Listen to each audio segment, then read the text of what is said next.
Good morning. We'll go ahead and start. We have 2 more members that are on their way in traffic, apparently. So would staff call a roll, please? Chair Bauer, Here. Vice Chair Corey, Here. Board Member Bernstein, Here. Board Member Kohler, Board Member Makinen, Board Member Wimmer, Here. Council Member Holman. Here. 4 present with Council Member Holman. Thank you. Great, thank you. We'll move on to oral communications. Anyone who would like to speak on any topic not on the agenda, fill out one of these cards. This is your opportunity. I don't have any cards, but don't be shy. Okay. I guess we will move on with city reports. Yeah, so in your packet, we are showing the schedule for HRB meetings for 2018. We have been lacking a historic preservation planner. The good news is we're getting towards, getting some applicants, and we'll begin that process. Meanwhile, 1 meeting a month is about all I can handle. So we will continue with that schedule. I think I will not be here on the 10th of May, so that's going to be canceled. So the next meeting after today's meeting will be May 24th. And then after that, we'll see where we are in the world with staffing. I already know that I won't be available on the 24th. Okay, that's great. If you do know, let us know. So, anyone else? Okay. If anyone else discovers they are unavailable, please email Amy and Robin so that we are assured of a quorum. Thank you. Okay, thank you. So on our schedule today, we have 2 study sessions and another review. Roger has arrived. Sorry you got stuck in traffic. Parking lot. Yeah. Let's start with 565 Hamilton. Again, this is a study session to discuss the preliminary design of a mixed-use building to replace the existing residential structures on 3 parcels determined ineligible for listing as historic resources. And Michael has arrived, so we now have the full complement of our board members here. So, Amy, you have a report for us? Thank you. We have 3 study sessions today. You described the first, 565 Hamilton. There's actually more addresses than that involved. That's the file address on our Building Eye system that people can look up the project. And then we have 2 other study sessions after this, and I'll get to that later. So this shows a bird's eye view of the site, which involves these 4 buildings? These 4 buildings. The building, these are the addresses, the 4 addresses based on the 4 existing buildings. It's a mixed-use building that is going to replace 3 residential buildings and the garages. This building here will not be, this is the adjoining property that will not be touched. And this has historic resource value. This shows some images of the existing buildings to be demolished. I should say this is a preliminary architectural review application. This is not a formal application at this time. It will be in the purview of the ARB, Architectural Review Board. What the HRB focus here is on the downtown urban design guidelines that look to transitions from commercial to residential in streetscape designs. We have an architectural review finding 2B, that references historic resources. So the project is next to this garden apartment that is National Register and California Register eligible. This is the image. However, just being next to this eligible resource does not require a formal Historic Resources Board review. So really, this is our opportunity in the preliminary review to give some feedback to help the ARB. This is not the right one. Okay, so I'll just leave this, I'll take this out and we'll get the presentation. Did you want to add something while I'm? Yeah, Hallie King, project planner. I just wanted to add the applicant is here, so they will be doing a brief presentation as well, so we can get into that. Can I see what's down there? Okay. I'm having a hard time finding it. Yeah, here.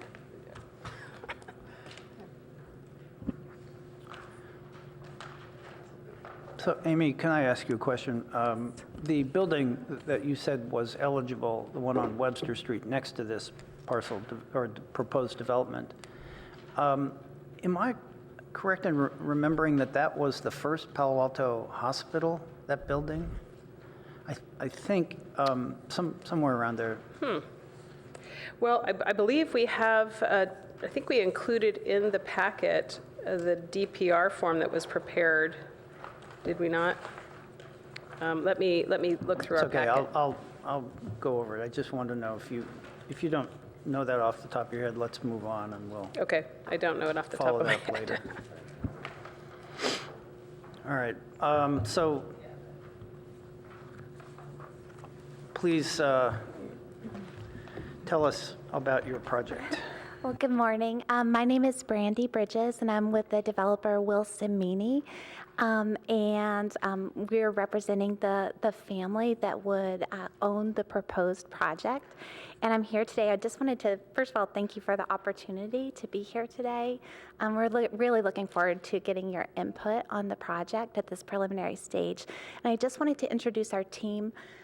We have Chris Meany with Wilson Meany here today, and then we also have with Adlin Darling Design, Josh Adlin, and Josh will be making our presentation this morning. Our project architect, Rosalind Cole, unfortunately was unable to be here today. She came down with a high fever, but hopefully, I think between the three of us, we'll be able to answer any questions that you might have about the proposed project. So with that, I'm going to turn it over to Josh.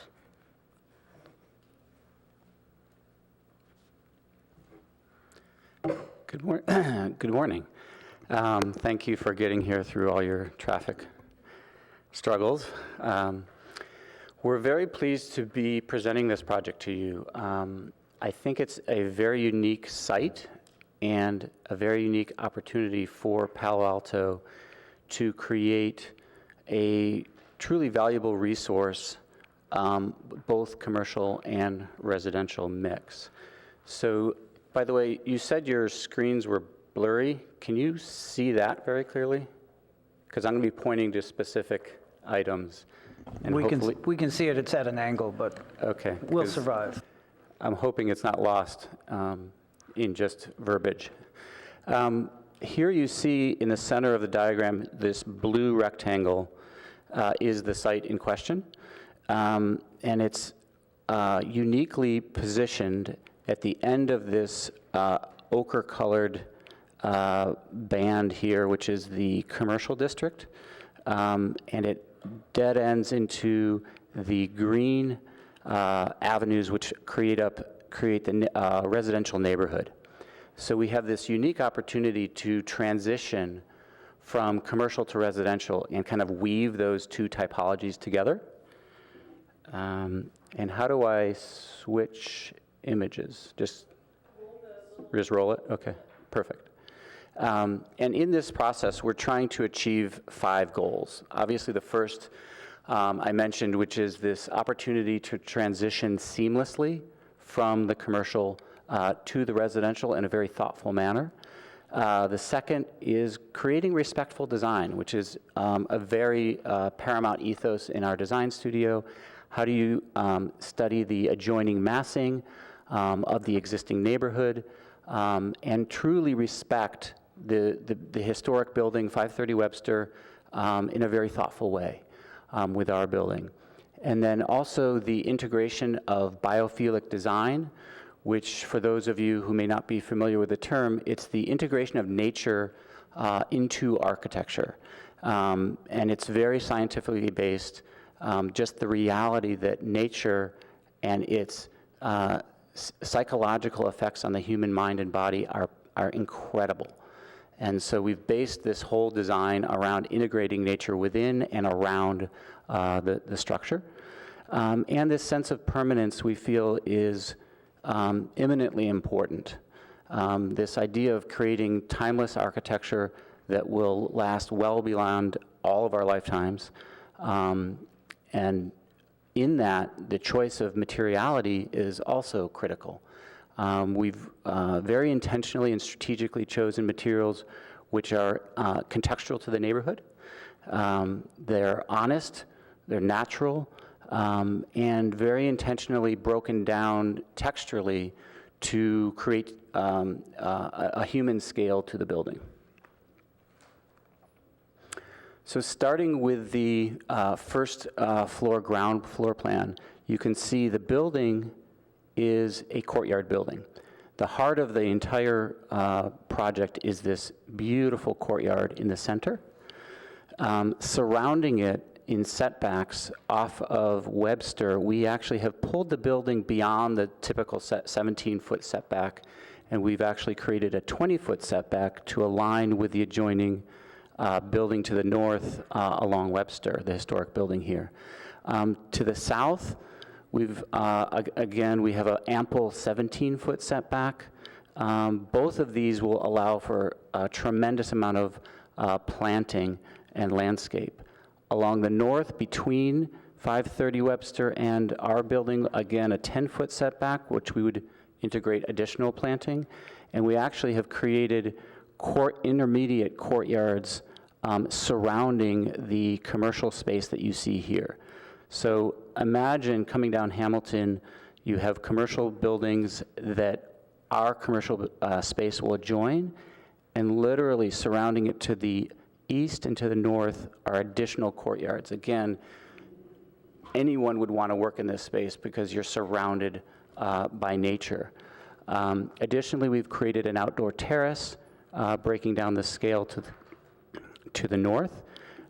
We've located the one automobile entry to a below grade parking garage well off the corner for safety and well away from our adjoining neighbor by another additional 30 feet.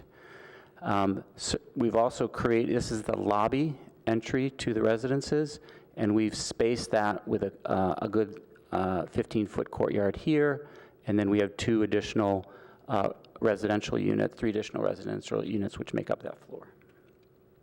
Rising to the second floor, again, the intent is to create this oasis of garden in the center, surrounded by trees along the perimeter. We have residences on these three sides here, and then the office nestled in the southwest corner here.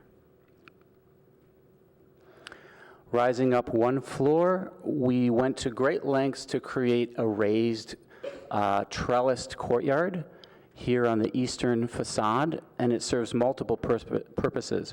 One, it creates an exterior venue for the occupants, again, to get out into nature, but also it breaks down the scale of this facade, which you will see from the elevations and perspectives. So jumping right into the chosen materials, we have, starting at the ground floor, this central image right here. It's hard to see from your perspective, I'm imagining. What we're showing is a board form concrete wall and a plaster wall. And the idea is to create this very permanent, very stout base to the building in concrete, but giving it texture and scale, and complementing that to a much smoother integral color plaster that you'll see on the elevations as well. Moving up a floor, well, actually, before moving up, one of the important points was creating portals, view portals from the sidewalk and automobile adjacency into the central courtyard, breaking down the scale, again, providing views into nature that you see with this lush courtyard that we'll be creating. Moving up to the second floor, we're going to be integrating a fiber panel siding One of the things that we have always pushed in all of our architecture is architecture which ages gracefully. And this site gets an ample amount of southern sun exposure. So the cladding or the siding of the building needs to withstand the heat and the sun that it's going to be getting. And so what we've done is we've integrated this fiber panel, concrete fiber panel, which is basically bomb-proof, and the feel of it is like a stucco of the joining buildings, but it has additional jointing. Moving up to the third level, we'll be integrating cedar siding and eaves. Again, a natural material, one that ages gracefully, is rot resistant, but it gives the building warmth. And you can see how that dialogue between the warmth of the cedar and the fiber panel can work quite elegantly. So from a larger context, this is the elevation along Hamilton. So starting with these more generic commercial buildings, which are 50 feet high, we've specifically chosen to actually lower our building, even though this quadrant, this commercial quadrant, could be 10 feet taller. We've lowered it to 40 and kept that consistent. So we have a 40-foot high building, which then steps up to 70 feet at the First Methodist Unified Church. So we're trying to create a very modest but very well articulated mixed-use building. The elevation along Webster, again, this is a prime example of this seamless transition that we're trying to achieve. So here on the right, you see our historic structure, 530 Webster, stepping up in scale to our building and then stepping up even higher to the commercial building across the street. So we are the transition zone. But how you do that is where the art comes in. So you can start to see how the datum of the top of the building aligns with the datum of, and I'll get into this more specifically in the elevations, datum of our mid-massing. So it's very thoughtful and intentional. But you'll also see that this is basically an A with a courtyard and an A in proportion. So it's a U-shaped building that we are actually taking cues from typologically, and our top floor is exactly that. You have these flanking wings with a courtyard in between, just like the neighboring building. So diving in a bit more closely on the Hamilton elevation, again, the ground floor is the board form textured concrete, which is a perfect base for planting, to sponsor planting, but it also creates this beautiful portal into the intermediate courtyard through the lobby. Here you see the commercial elevation articulated a bit more finely with the brise soleil mitigating solar heat gain from the south. And then you have this mid-band here with punched openings for the residences, for the windows and the fenestration. But again, this is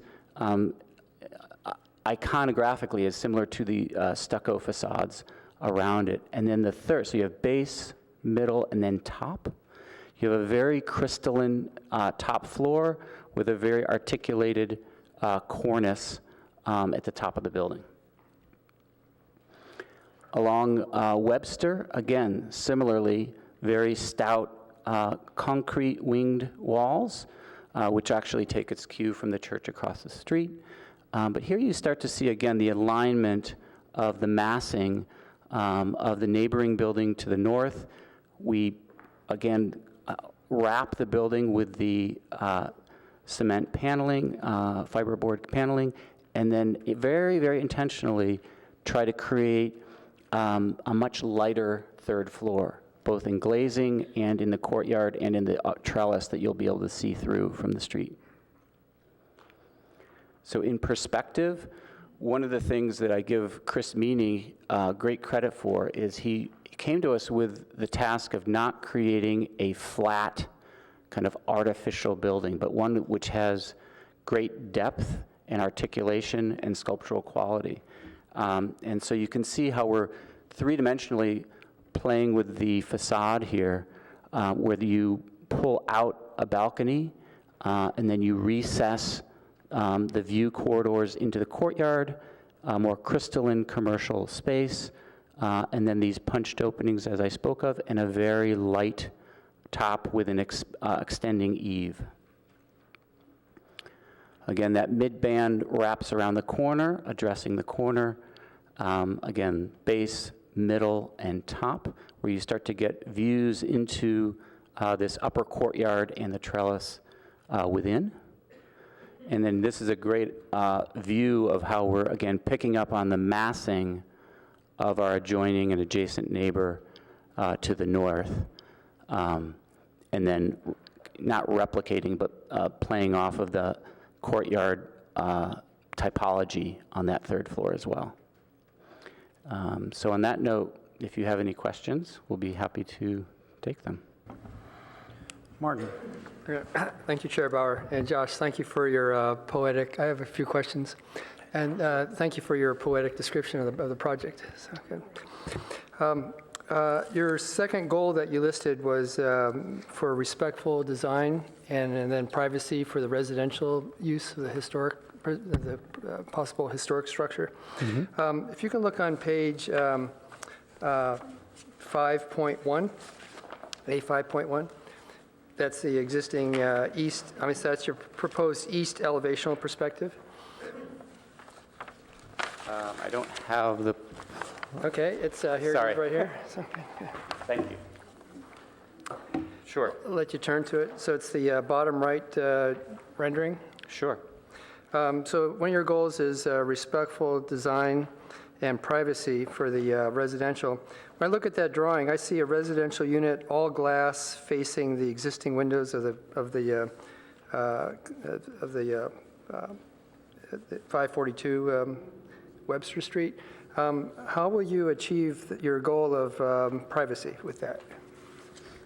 That actually has more, you mean 530? Yeah, 530, yeah. If you look at this facade here, what we're doing is on the lower level, which would be the second level, you have punched openings, not unlike the punched openings you have on the building at 530. And on the ground floor, we're going to have a 10-foot band of vegetation. So the ground floor provides the privacy between the two buildings. The second floor, we're basically using a similar language as the existing building. It's not continuous glass, where you have a much more glazed articulation is on the third floor. So is that the floor that you're concerned with? Yes, I am. Okay. The hope in that case is that you're looking over the building? So people would not be looking down, you're saying? Well, obviously you can look through glass in either case, but Yeah, I agree. in any residential condition, obviously, I would think you would have windows, by code. So is the question that you're having, would you prefer to have those be more punched windows, in which case you're still looking out, or no windows? Well, my other question is, if you look on page A0.2, that's your site constraints diagram 4. I'm just concerned about the privacy issue, because that was one of your goals here. And so my next question is on the upper left plan on A8.2. It says landscape buffer. So it doesn't show any trees on that diagram. Will there be, it says landscape buffer right there.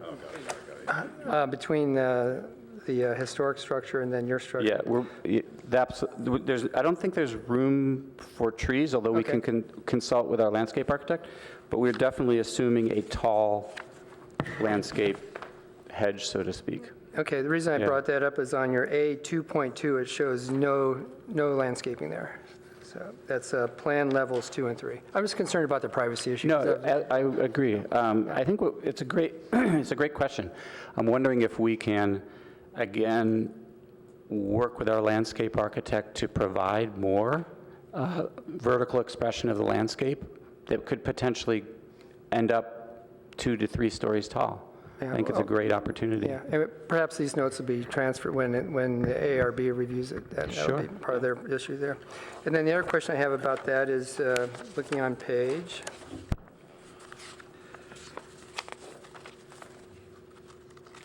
I've done a lot of projects where there's transition between commercial and residential, and that's why I'm familiar with these issues here. Yeah. Going back to page A, 5.1, east elevation perspective, lower right rendering.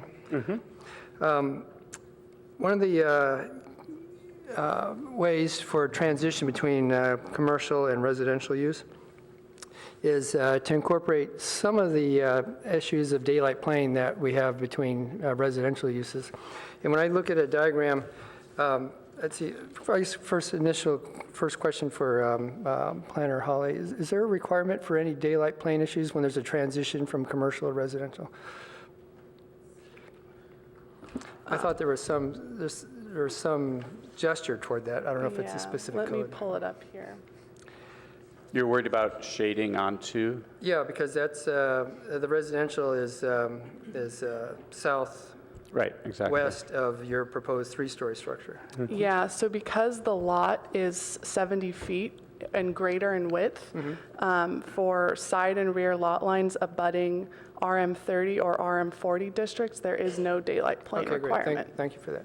Anyway, but going back to your goal of privacy and respect for historic, that's my comment. Again, maybe perhaps ARB will focus on that too. Okay.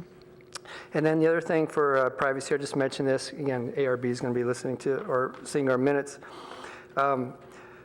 There is a requirement for exterior light fixtures to be shielded so that the lights come up, but there's no requirement for ceiling lights. So with all this glass, if there are just bulbed fixtures, that can then intrude into the residential use there. So I know in other projects where our developers have agreed to specify light fixtures where either the light fixture goes up and then bounces down, or there's a shielded fixture, just so that when that light is on the third floor or your residential use up there, that the light's not coming in like Right, that. right. Yeah. Those are my comments. Thank you. Sure, thank you. Any other comments? Yeah, I have a question. Margaret? I just wanted you to summarize the equivalency of what's existing in terms of how many residential units there are existing and what the kind of the office square footage is versus what you're proposing, just to give us an idea. Obviously, you're increasing in both, but I just thought it'd be interesting to know in terms of equivalencies, like, Square footage wise? or just housing units or potential residents, I guess, that are there now, and how many could potentially be there? I believe we had a summary of this in our project description, so let me just flip to the correct page.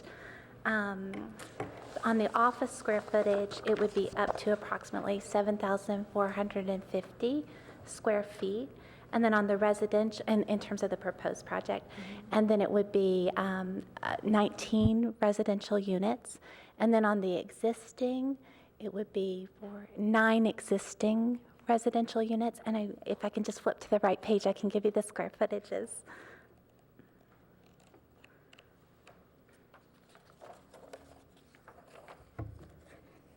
This is a big package you guys got here. All right, here we go. Lots of trees being felled. All right.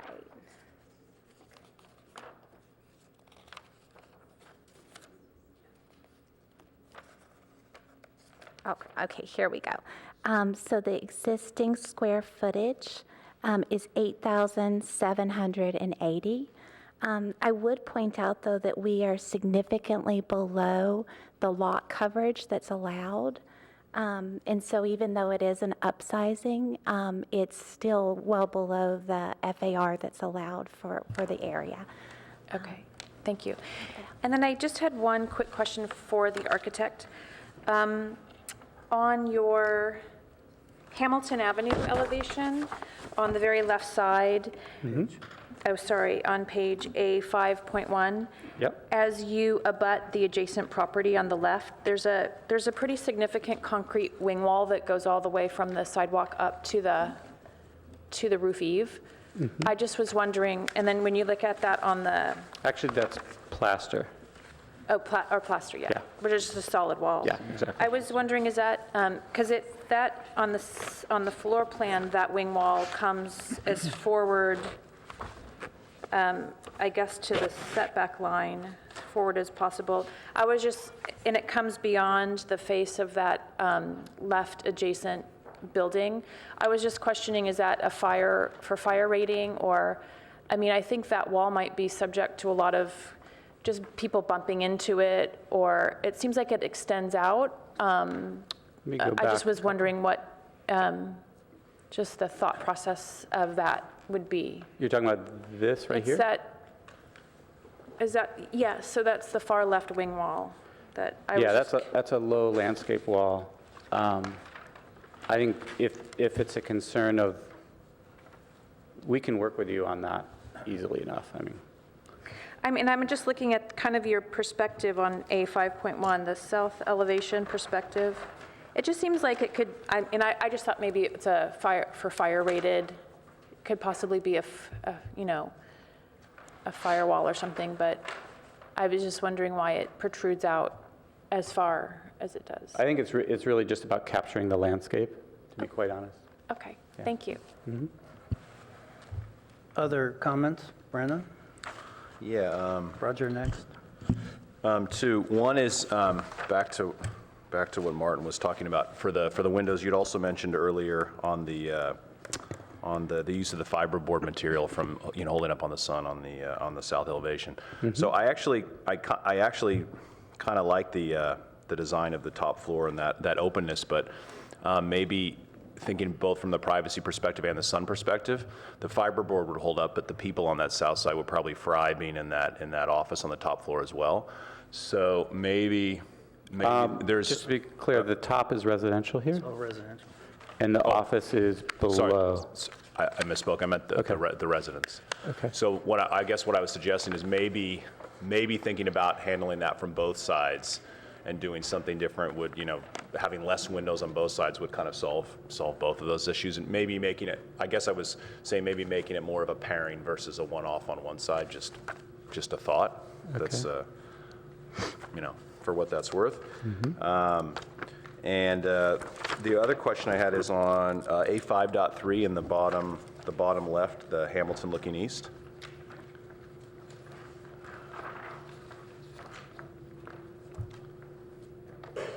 Bottom left or right, sorry? Yes, the bottom left. Okay. Is that roof coming down at an angle, or is that straight? And it's just an artifact. The roof cornice is straight out. Okay. Yeah. Okay. It looked like it was angled for me, which kind of looked neat. I just was okay.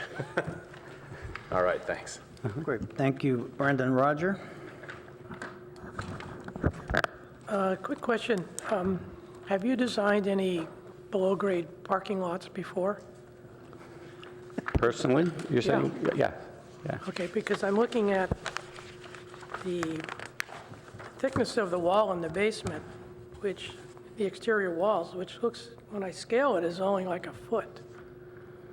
So that you're going to lose space, and I don't know how it impacts your parking, because those walls end up being 18 to 2 feet thick, depending on depths and all that. There's a building 2 blocks from here that I did 20 years ago, maybe 15 years ago, and I remember that was one of the first ones I worked on, so you should check that out with your structural engineer, because if you're losing, say it's 2 feet, well, then all the parking areas get mixed up and everything, so.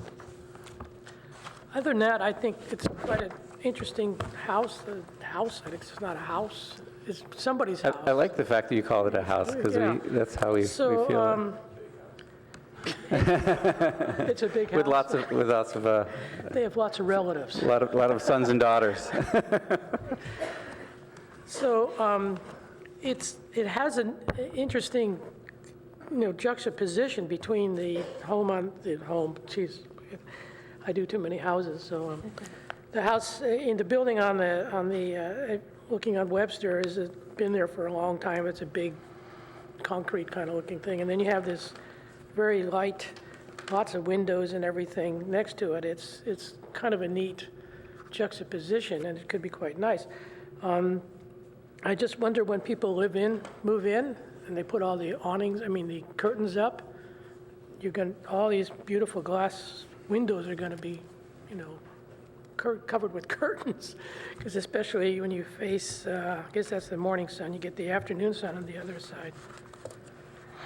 As board members, what's our role here on this kind of building? And it's a brand-new project, and we're here because of the historic building next door, is that it?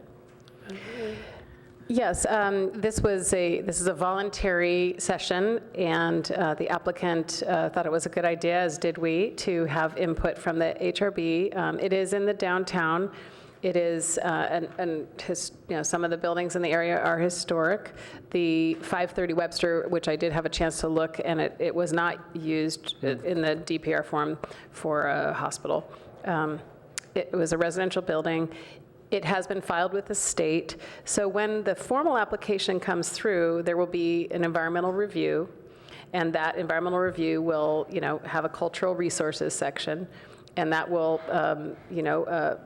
note that the buildings to be demolished are not historic, were determined not to be, eligible for listing on the California Register, and it will have a comment on, the adjacent historic resource at 530 Webster as as part of the context. And so, I think your role is really to comment on that adjacency of that resource, and and assist with staff and the ARB's review of the replacement building as it relates to that resource adjacent, compatibility and the streetscape. Michael, you had a comment? Yeah. Could I just add one thing, too? Thank you, Chair. What? Just had one comment Michael. on page. Hold on. Yeah. Could I just add one thing, too, in addition to what Amy said? This is the Historic Resources Board. I haven't heard any comments yet, except for an initial comment by the chair on the adequacy or agreement or not of the historic evaluations. And it seems to me that would be a primary, in addition to the other comments have been made, a primary goal and responsibility of this board, just to add to what Amy said. Yep, those comments are coming.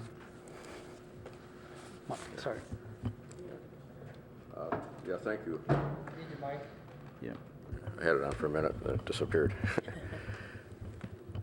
Yes, the historic resource, certainly the setting has disappeared with the construction of all the more modern structures along Hamilton.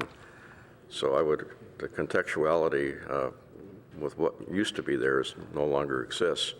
So I would say that the integrity of the historic resource has been lost as far as the setting goes. I agree with your analysis on that.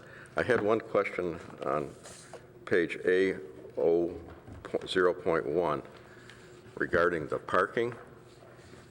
Down at the bottom, you recap that there's a requirement for 58 parking spaces, and you're providing 39 parking spaces. Can you comment on where the additional parking is going to come from? We're parking on the roof. No, just kidding.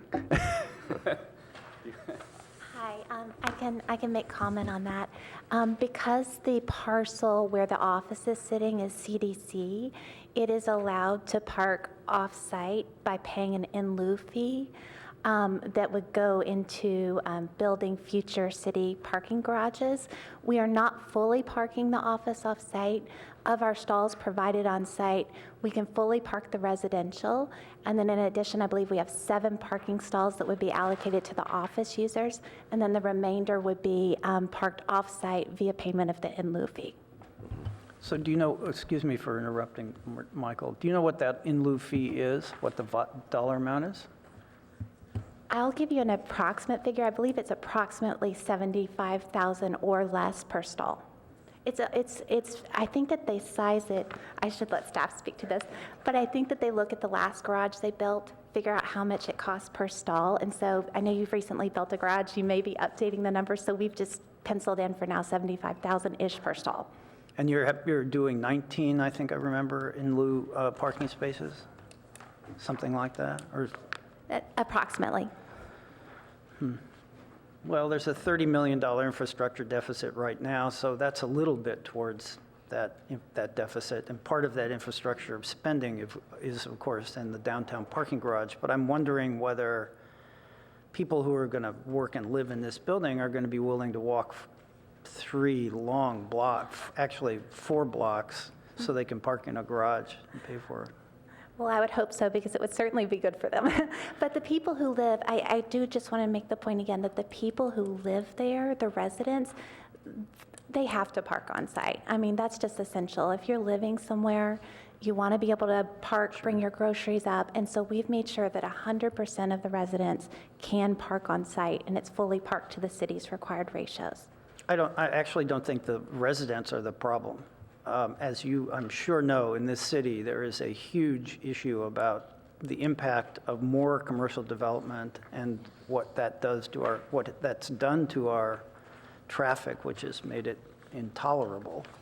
So this is, in effect, saying, well, we're going to allow the people who live here to park underneath the building, but all that new square footage for office space is just another impact on the traffic pattern. So it's not our jurisdiction here, but you ought to be prepared for that. Martin, I didn't mean to interrupt, but I wanted to. Yeah, it just didn't seem that it matched up with the needs, what was existing there or being provided. Any other comments? Okay, so I'm going to follow up on. To follow up on that, on page A2.1, you have parking spaces and bicycle spaces.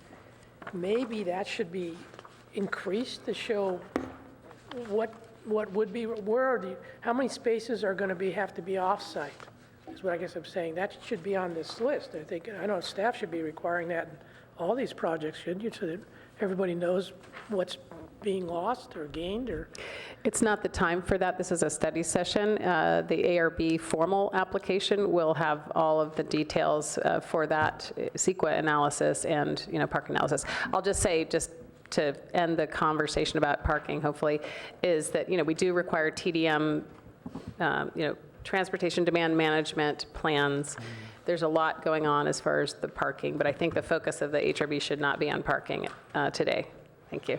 No, only that it's an impact on the building, which might I impact the way understand it you have, looks and things yeah, like that. I understand you have opinions, but, I think we should get to the part that the HRB purview is focused on. Yeah, but Thank you.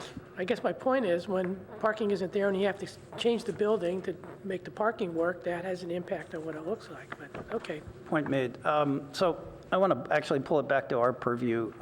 We are, and since everyone's made comments, as a Historic Resources Board, we focus on, in a project like this, on compatibility, differentiation, and those things are really described as massing, scale, form, and materials.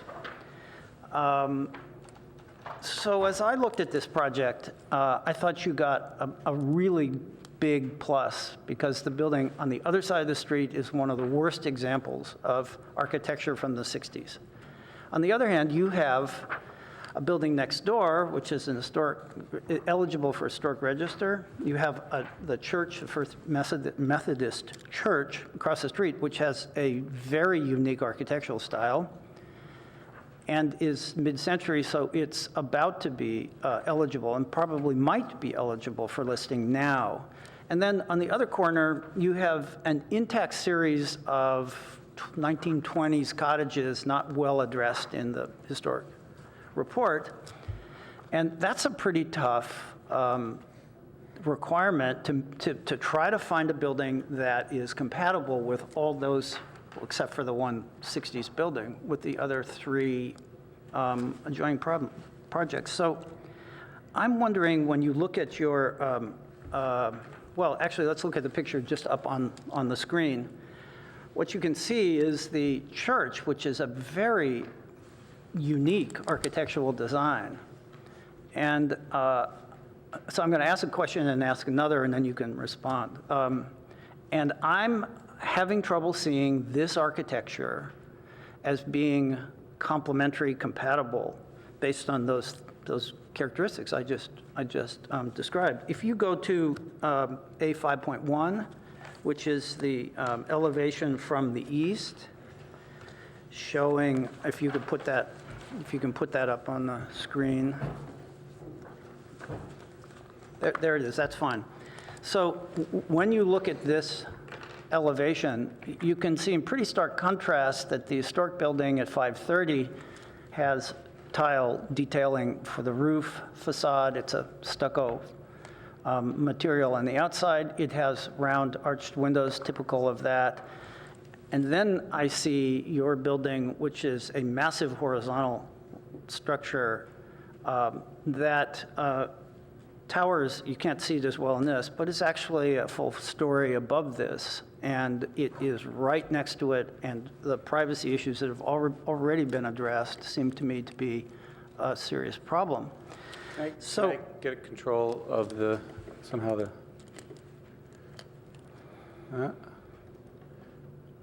oh, here we go. I just want to go to the context view. Right. That's actually even better shot. So I guess my question to you is, and I'm sorry to make this so convoluted, but how is it that you would describe your architectural design as compatible with those three other, the three other areas that leaving of the 60s building aside? Well, you very articulately brought up the point that they're all completely different, right? Right. And the last thing we want to do if we're designing to the architectural interior standards is to replicate any one of them. Absolutely, differentiation. Right? Differentiation. So our intent in massing is very strategic in that you have a building here which is 2 stories below the building on the other side, right? So we're trying to transition and weave them together by creating a monolithic band on the second floor, which aligns with the monolithic top of the adjoining historic building. You have punched windows, not that we would want to replicate the arched, arcade type typology, but to create punched windows, just like you have here on that first 2 floors, right? And then very intentionally, it's like we have to transition up. So by transitioning up, we're trying to create a progressive but thoughtful articulation by, in contrast to this monolith, if this is air above, this is more transparent and actually removing the architecture in the middle, and then very intentionally creating a clue from the massing where you have 2 wings flanking a courtyard. So you have 2 wings flanking a courtyard. And I think it very strategically addresses how one would transition from a 50-foot height commercial to the lower 40-foot, and then breaking that scale down as thoughtfully as we can by picking up on that ridge top. So you're absolutely right. It's a challenging corner given the differences, but I think what we're trying not to do is to create a truly aggressive foreground building. We're trying to pull back and be well articulated and elegantly articulated in obviously a modern language. I mean, we're trying to design within the context of our progressive day.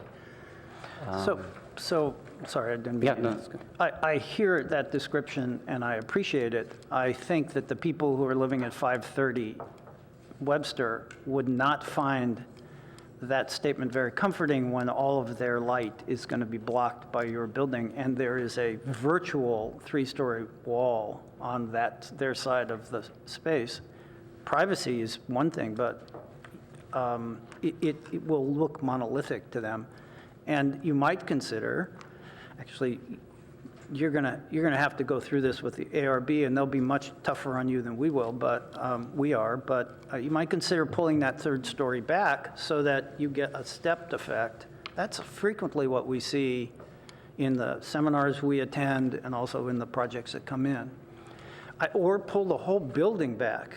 I think it's great that you pulled the front back 17 feet. That's a nice concession that you did not have to make, but I just worry about the 530 building, again, being overwhelmed by another new building in the downtown area. So it's not a criticism, it's a comment that I hope you can somehow incorporate in your design. If I might, I would just like to speak about the daylight plane for a moment. With regard to the daylight plane, as our planner, Hallie, was describing, there is no applicable daylight plane requirement. However, we think it's important too. We don't want to be this massive building looming over our neighbor. And so to that end, thank you, I'm a little shorter. So to that end, what we did do is we pulled back that full 10 feet, and then their building is also pulled back. So we think that with that pullback, we won't, even though it's not a requirement, we went ahead and did it anyway, because our intent is exactly in line with what you're describing, is to not overwhelm or overshadow this building. So this conversation reminds me of 429 University Avenue project that came before us 2-3 times and went through a number of design iterations and had there were the same concerns there. So look at the history of that building. You won't come back to us again, but I think those concerns, because that building was directly adjacent to a series of buildings that had historic resource potential, they had to address the same issue that I'm bringing up here for you. So, any other comments, board members? Just a quick comment on this is that if you look on page A5.1, you can see the semi-3D drawing, and you can see that the part of the building that's next to this home we were talking about, the building, housing unit, the overhang of the roof comes out 5, 6, 7 feet, which is, they put a shadow there. That alone is kind of overwhelming the relationship of the two buildings, I guess is what I'm trying to say. That, anyway, I don't know how you work we were that. trying to pick up on a cornice and not have just a generic box, which I hope you can appreciate. I think the building looks great. We're just talking about relationships to the other surrounding the buildings. So, Martin? Thank you, Chair Bauer. When I first learned about this project through newspaper advertisements and then our packets, I walked past the structures at 565 Hamilton and 571 Hamilton. 565 was built in 1899. 571 Hamilton was built around 1922, 1923. And I've always admired these structures. And so when I saw that you were going to propose, there's going to be a proposal for this, I was curious to say, how are you going to integrate these buildings? I'm surprised that they are not. I checked the historic inventory. I'm surprised they're not on there. 1899 Queen Anne Victorian. It's pretty amazing in bungalow. But it's not on the register.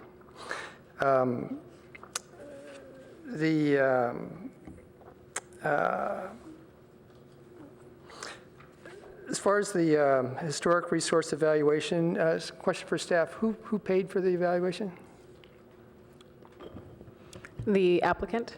Okay, and then the HRE historic, was that the consultant was, is that a city consultant, or, I mean, what's the relation between the report and the city of Palo Alto? Okay. The applicant, this was several years ago, retained, when Matt Weintraub was the planner, I believe, retained Page and Turnbull to prepare historic research evaluation. The results of the evaluations that were prepared on all of the buildings were reviewed by Emily Vance while she was still here, and she agreed with the findings, as did Matt for I think the first building was prepared several years ago, the HRE. Yeah, two buildings. So the applicant can say more about when those were prepared, but. Okay, so as I understand, so the applicant hired Page and Turnbull and paid for that directly, right? Correct. Okay, yeah. Right. My question is, I mean, I'm surprised that these buildings are not historically significant.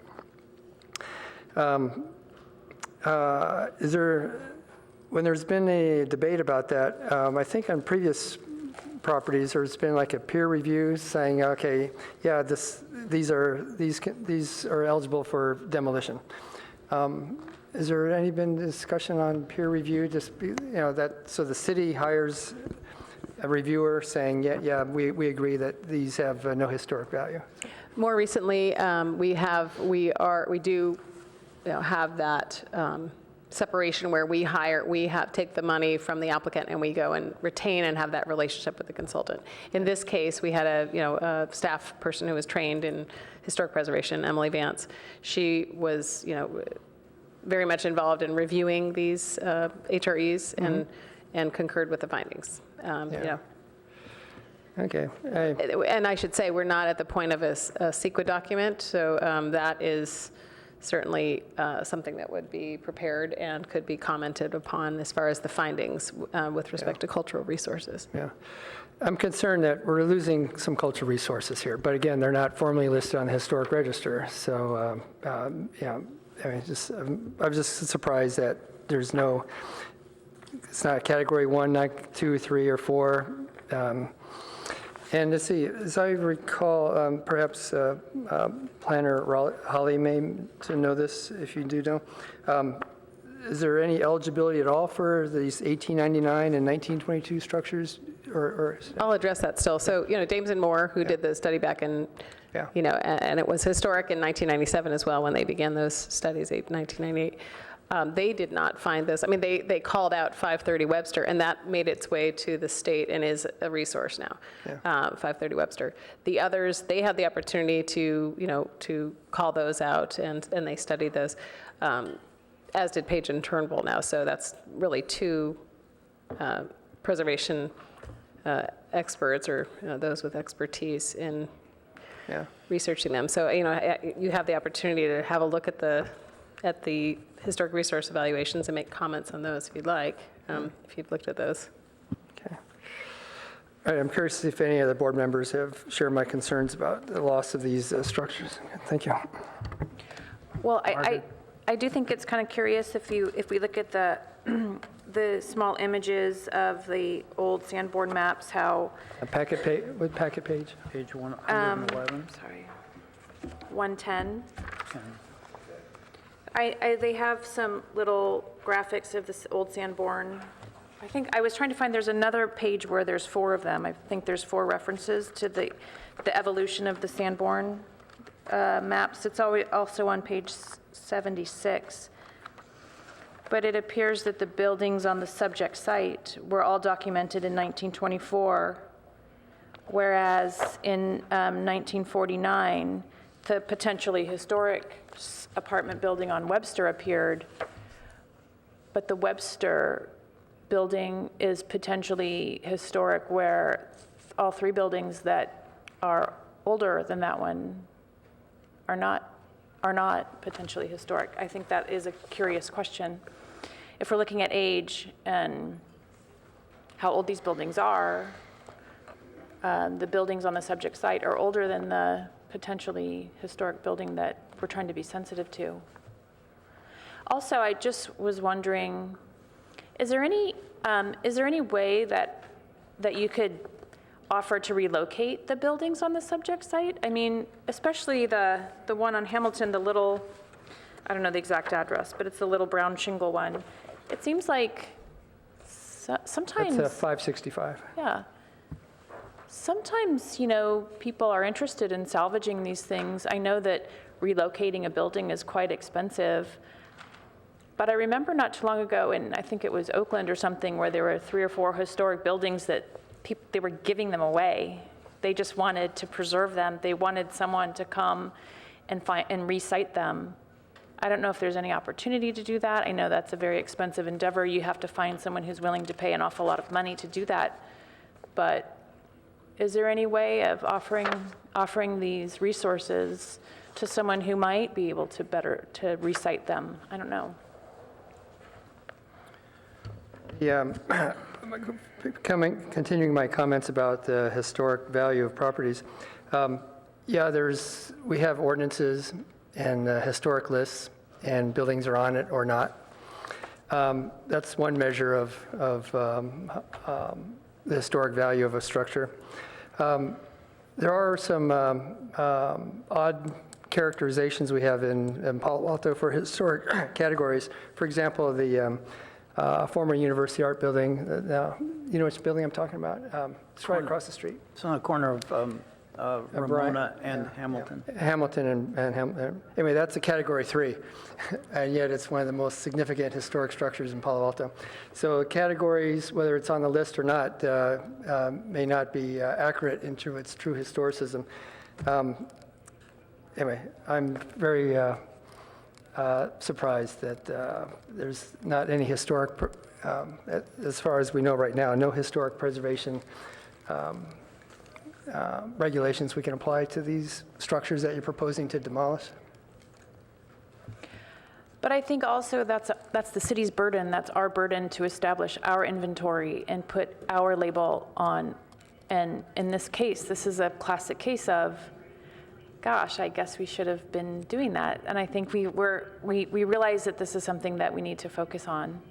So this is just maybe just a reminder that we need to continue to focus on where and determine what our resources are and identify them and document those. So in these cases, we have more leverage, more information on our side.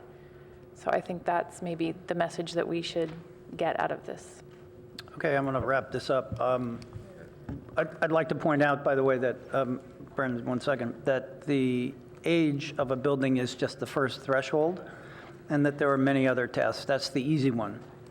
So I, too, share the concern about losing this building, as we have lost many other buildings in downtown Palo Alto to a larger, mixed-use project. But Brandon, you're... No, I'm just going to comment on the age, but confirm that it was reviewed by by Emily and Matt. So okay.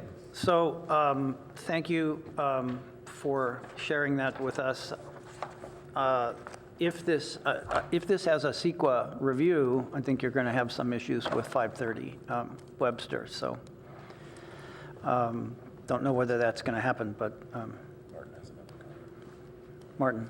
Yeah, thank you. Last comment. Yeah, and picking up on Board Member Wimmer's comment about if there's, and maybe a question for staff too, is there anything in, again, and maybe this is all relying on the ARB to make these comments, about instead of, one option is that the properties get demolished, then there's construction and debris recycling, those would be requirements. But if there's any opportunity for, in our minutes to show that if can be something about deconstruction somehow, so the old materials in the buildings, wood flooring, whatever, some deconstruction, just from an environmental point of view. Just my suggestion. I've done projects where we've done deconstruction, and it ends up being a tax credit for the property owner. Yeah, we do that all the time. Like tens of thousands of dollars of tax credit. And so there's certainly a value in that. Anyway, just comments. Thank you. All right. Thank you very much. No. Thank you for coming. Good luck with the ARB and your project. All right. Let's move on to, Karen, you had a comment?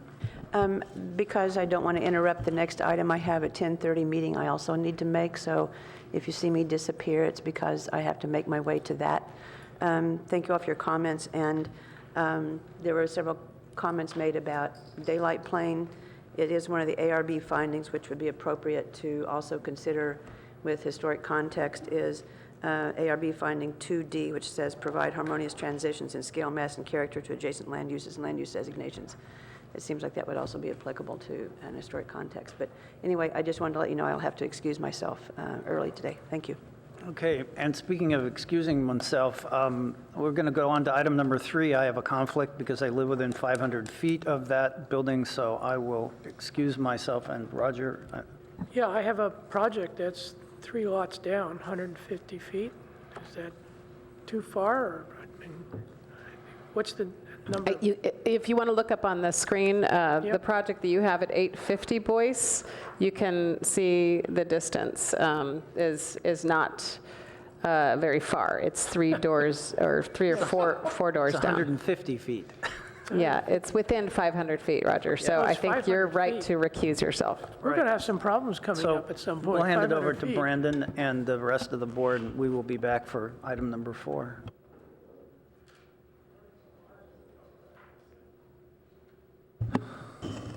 Thanks, David. So for our next topic, we'll move on to the study session for 864 Boyce. Sorry. Staff Thank you. report. I believe our planner is here for that project. I will give a brief presentation. So this is actually a filed application, a formal application for a preliminary parcel map. We have the need for an exception for that because, so it's a little complex. Let's just start with what is your purview here. So your purview with the HRB is, I would say to consider supporting this, the intent of this map. We have in our codes the subdivision incentive for historic preservation. This was done on the adjacent sister home at 872, where there was a subdivision that because there were 2 homes and there was 1 historic, and there's a covenant on this home that would ensure its preservation into the future. So this project is the sister home here at 874. Would involve having a covenant on the home as a part of a lot split. So, but right now, currently, there is no home on the back. There used to be a home. I'll just say here, I wrote down the names. The sisters for the sister homes were Frances and Matilda. So Frances's home is the sister that we're talking about here. It's fun. History is so fun. The proposed lot would be here at the rear of the former 880 Boyce. So that was a home in existence, apparently, before the sister homes came onto these 2 properties. You can see it here. This was 1926. This was 1931. And at some point, you can see the little paste over here. 880 Boyce was demolished. But it used to be there. Here's Frances's home at 874 Boyce, which is a subject property. And it faces, this facade faces this facade of 872, Matilda's home. And here is the proposal for, and here's the existing home again, 874. Here's the proposal to put a lot line and build a new home at 880 Boyce, a 1-story home. You'll see here on the screen, 872 Boyce was the parcel map that was done before. Actually, the rear lot in this case was larger than, it was not a small lot, the new flag lot that was created. So you can see there was an easement here. The easement is not particularly wide. It's a 10-foot wide easement with a 7-foot wide, I believe, driveway. But currently, these homes are using an easement that exists across 874. In any case, this is all not really your purview. I'm just giving some background. I guess that's for the Planning and Transportation Commission. It's a 15-foot wide easement here that's proposed on the 870 on the subject property. 874 Boyce, yeah. I just say Matilda's home. Matilda's. So this 15-foot wide easement would add to the 7-foot wide easement on Francis's property and result in this 22-foot wide street. And because there are 4 properties, it kind of starts to become a private street now because this driveway is now serving 1, 2, 3, 4 properties. Oops. So that gives the background. I don't know if the applicants have any images they want. Are they here? I don't see them. Oh. Oops. Okay. So really what we're about here is a study session, and the intent would be to hear from you. We have some images. I thought maybe they would show the images of their one-story home that they're looking to place back here. So really, again, like the last item, we have a home here, we have a sister home, and they're going to propose a one-story home at the back. And so they're intending to have that be compatible. This is a study session to give feedback on the compatibility, but I don't know if you have, let's see, I guess there's plans inside your packet, perhaps? I did not see plans.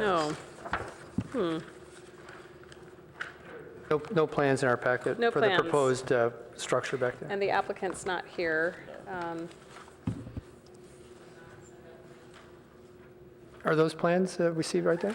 Plans. if we can see Perhaps those, you then- can pass those around. Yeah, that'd be great. Sorry.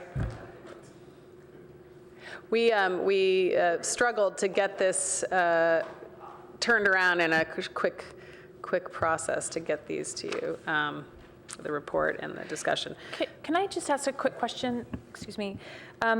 Because this project is called 864 Boyce, so where does the 864? 874, why was it 864? Oh, on our packets, it's 864 in our, Oh, oops. and I was looking, where is 864? But Oh, so okay, it's so the front, 874. the There's just a front little page typo of the then. of the report Okay, so it's title, first title says 874. There's a typo. In our packets, because it's also on the front page of our Yeah, the packets the as well. second title, the Okay. summary title is correct. The second title is not 874. Okay, it's confused, sorry. So, yeah, and then later in that same paragraph, it does say 874 Boyce. So we had, again, a hurried packet, so sorry.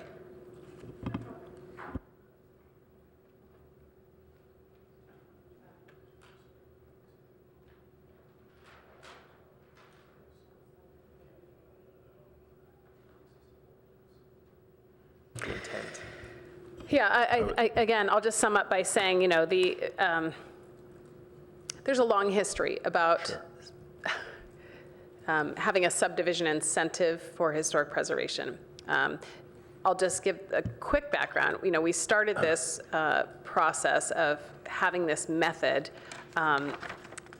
with a PC, and then we came back with an ordinance that allowed for the creation of flag lots, which we don't otherwise allow in the R1 zone.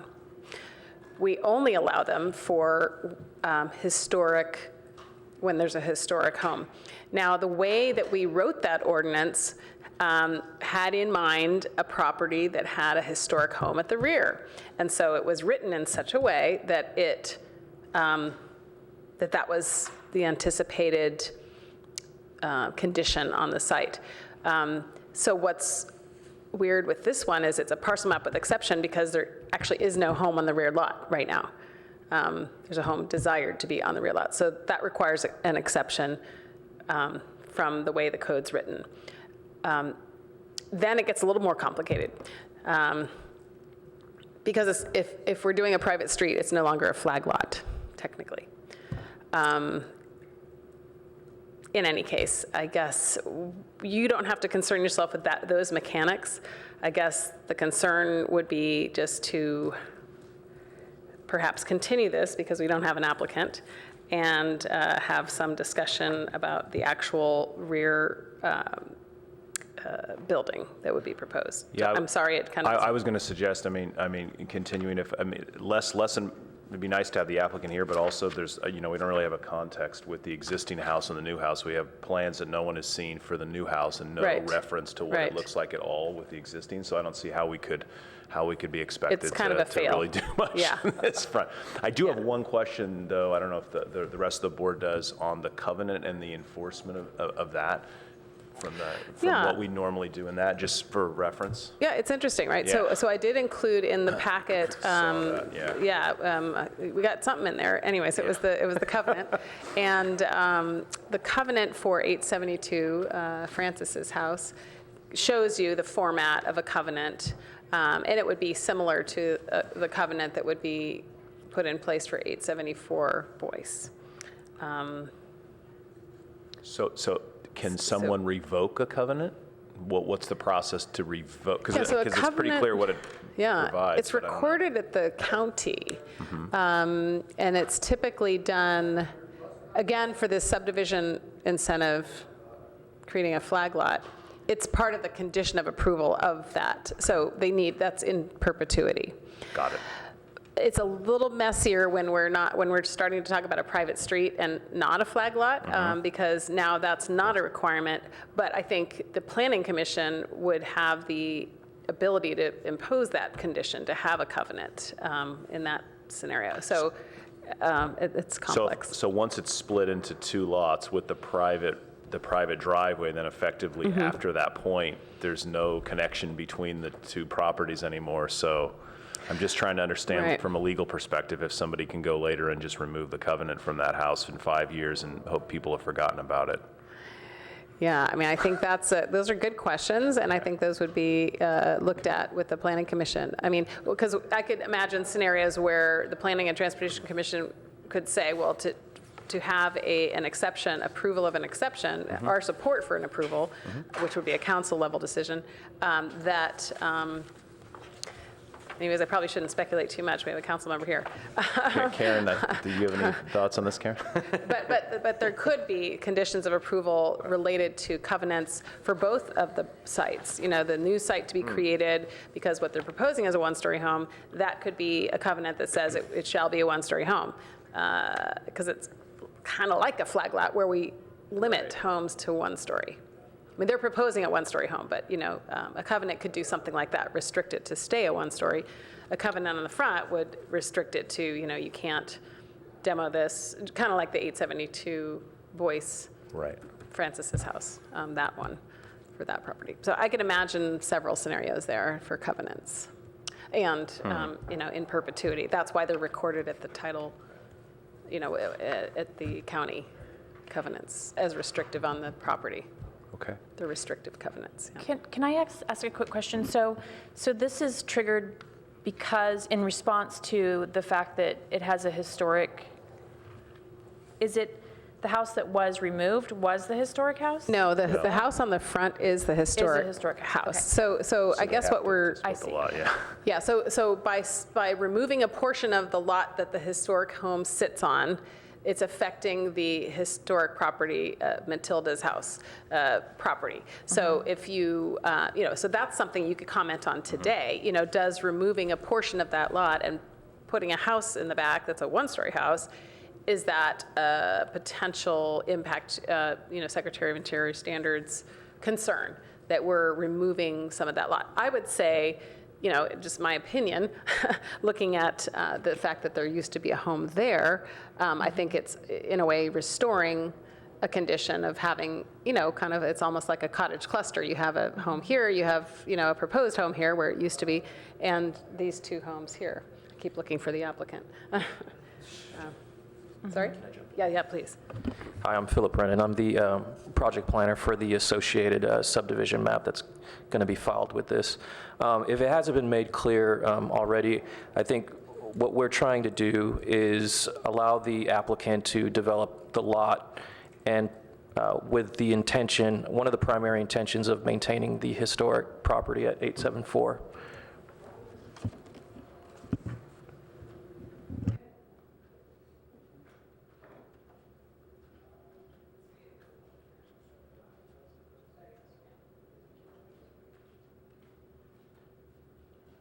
So I just wanted to make that clear. I know this has a lot of moving parts, so that's really the intention. I know the applicant has stated and put it on the table that, you know, one of their options is to, if they're not able to build this additional home in the rear and subdivide the lot, is to, one of the options on the table is to, you know, remove the existing historic home and develop the lot as a whole, so. Karen, you have a comment? Yeah, this is the ordinance that you have. I mean, I didn't write the ordinance, but this concept is actually my invention. And the reason for it was because I knew a couple of people that had the situations where they had, you know, parcels with, you know, a couple of historic homes on them, and both were going to be selling, and the likelihood was that it was all going to be scraped. And so when this went through, Amy's memory is exactly right. It first went through, for the first person that I knew it went through, and I recused myself on all of the dealings, but reviews. But it went through as a PC. It went through the HRB, the Planning Commission, the City Council unanimously on every occasion. And the council, they said, you know, nobody should have to go through a PC process. Why don't we just make this an ordinance? And that's how this ordinance was concocted. Amy's memory is exactly right that, and records are right, that there wasn't a requirement, or wasn't an allowance for not having a second building in the back. The reasons that this came up was not only because of the demolition that was likely if something like this wasn't allowed, was that we would lose historic resources and the streetscape would change, and we would lose the opportunity for having two smaller, less expensive homes to maintain some diversity in the community and have one much larger home. And you just heard the planner here say if this can't be accomplished, then one of the options on the table is to remove this historic resource. So, and the last thing I would say is the covenants. Yeah, the county holds the record, but the covenant, the record of the covenant is at the county, but the covenant also is monitored, I guess you could say, by either the city or Palo Alto Stanford Heritage, and that's happened on the occasions of this kind of situation and also on other covenants I'm aware of.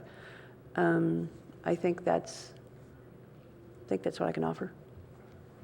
So we need to open the public hearing, Yes. Even without the applicant, since we're here. We have one speaker from the public. Would you like to speak on this? You have.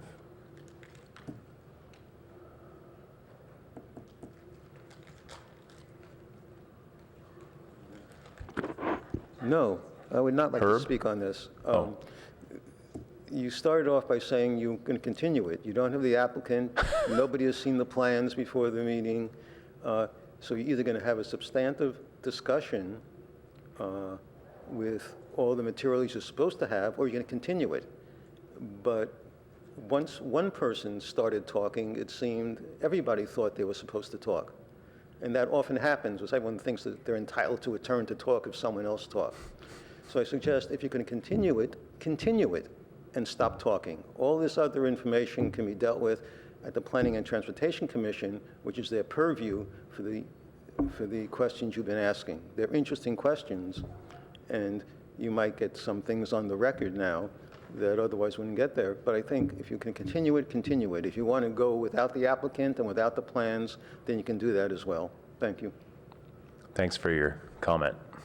I'll weigh in on that as well. I mean, this is a study session. Again, it's not there's no action requested today. So talk is fine, even without plans. It's just not very helpful that you don't have plans. And if you'd like to continue it, you're welcome to do that. And if we wanted to continue it to a date certain, we could pick that second date that Margaret can't be at, the May 24th, I think. Yeah. May 24th. So unless anyone, Mike, you have a comment? Yeah. Thank you, Brandon. Yeah, I think we're pretty handicapped without seeing the full disclosure right here of the plans. We can't see how big it is, if it's dominant on the property lot. It looks like the plot plan right here, it looks like it covers most of the lot, just from the plan I see on page 142 here. So it leads me to the suspicion that this structure is considerably larger than the parent structure right there, which leads me to have concerns about dominance. Is it more dominant than the original historic structure? Is it going to have issues on it? We can't see any elevations on it. So I don't think we can make any real comments on it till we see further information on it.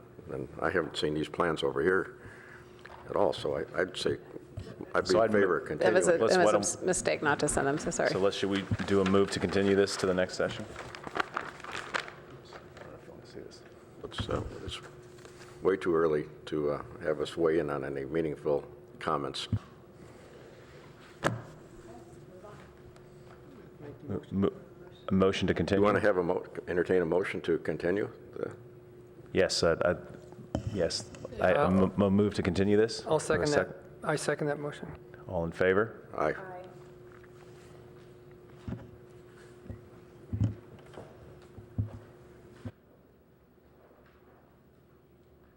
We do have applicants for our fourth item today. But let's see, we need to call the colleagues back in. So why don't we Yes, can take we do a... that? Take a- Oh, are they're on their way, okay. Yes.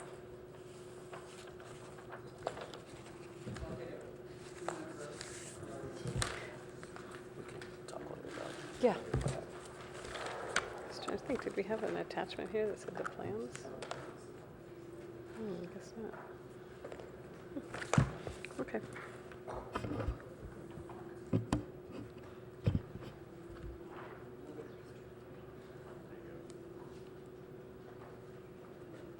So we're taking a 2-minute break waiting for Roger.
move the last item to continue to another date, because on the 24th, Margaret and Mike are not going to be here, and we need the quorum. So what would be the next available calendar day where we have enough people here? Well, that's another question. Next calendar day, and then we can have Okay. that conversation. Let's go. So June 14th is the next regular meeting that would happen after the 24th. I'm not here on May 10th.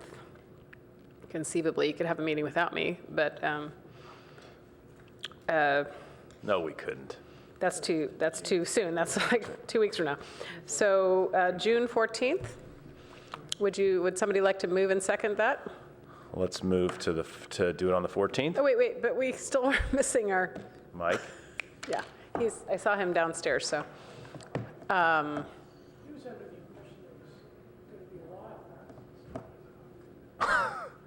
No, I saw him, I asked him, I saw him come back in the building, he's on A level, he's probably that person, yeah. So let's just, should we Hold assume on. Mike's, oh, here he is.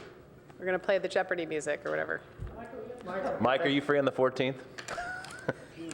Of June? Okay, maybe reconvene the, Reconvene again. we're back We're back for the, officially. all right. So we're looking, Mike, we're looking to reopen that hearing that we just had to continue, simply to continue it to June 14th, so that we have a quorum, because Margaret can't be here on the 24th. And you can't either, as you said, yes. Okay, Are you so available on the 14th? Okay. June 14th, school's out, we're still here, okay? Sounds okay. So we move to continue this on the 14th instead of the date we had I previously. second it. All those? Aye. Aye. Okay. Okay, let's come back to item number 4. Roger and I are back. We don't have any conflicts with this that I know of. So this is a new residence at 1107 Cowper. It replaces the current building, which is built in 1997. And this is a study session. So, Amy, you want to start off? Sure. Just have a few slides, and I know the applicant has more, so I'll go quickly through my slides.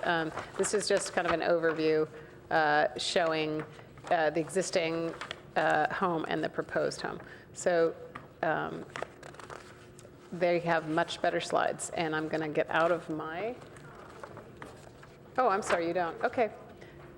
I strike that. I'm going to keep these images on the screen. And so what we're dealing with is the replacement of a Professorville Historic District home. The home itself is not historic.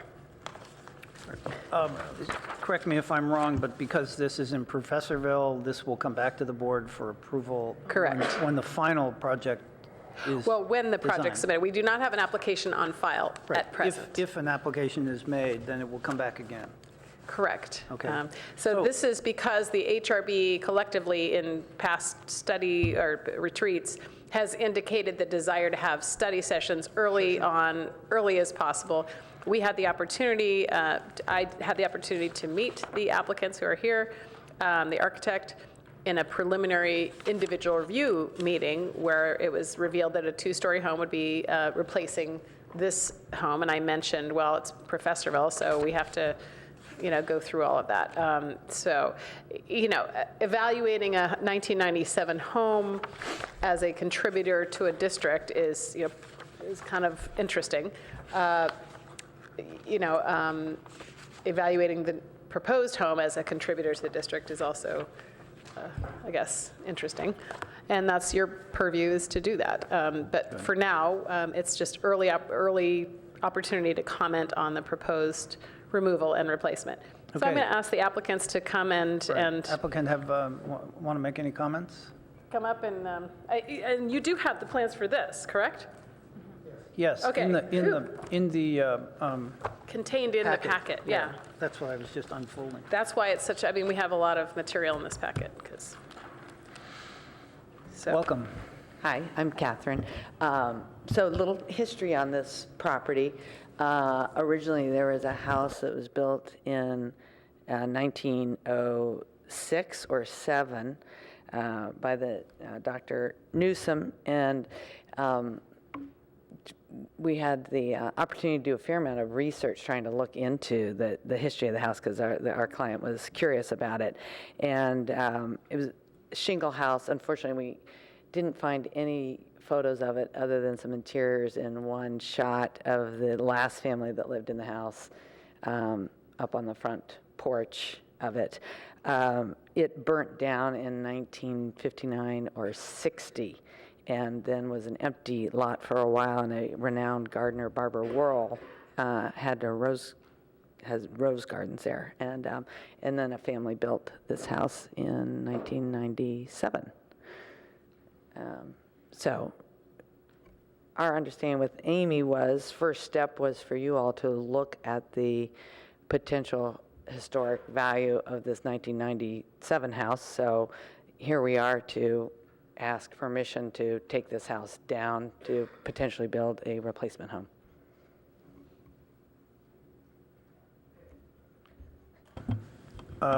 Your architect isn't here? We are the architects. Oh, okay. I'm sorry. That's all right. So, obviously, a house that is 21 years old is not close to approaching the first hurdle to become an historic resource. Although 26 years or more, now 29 years, and it could be.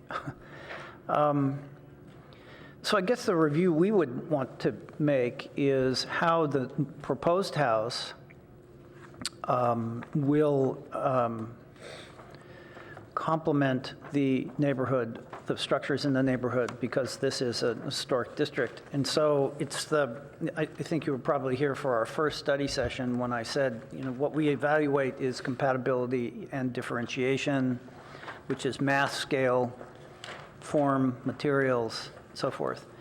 And there is a rather distinctive house right to the right or south of this, which is from the outside virtually unchanged, very well maintained. So that's, I think, the direction the conversation might take. And if you could address that, that's going to be more important and more helpful to you in developing, going to the next step, which is actually developing final design to come back to the board for approval. So, yeah, we understood there were sort of two parts that we had to first get permission to take down this home, sort of wanted to get an indication that that would be acceptable, because our clients are about to spend lots of money with us to design a new home. So sort of a bit of a two-part piece, but we have begun the design of the new structure, and we're taking cues from primarily the Victorian shingle homes in the neighborhood as a precedent for us. Oh, no, thank you. That we have an elevation of our preliminary design on page 3 of your packet. We are not matching, the house next door is a 3-story tall home, so we are certainly not matching it in scale by any means. Ours is set back the same distance as that house, and is similar in the cues that we're taking for our design are about the same time period as the house next door. So it's a Victorian Queen Anne shingle house.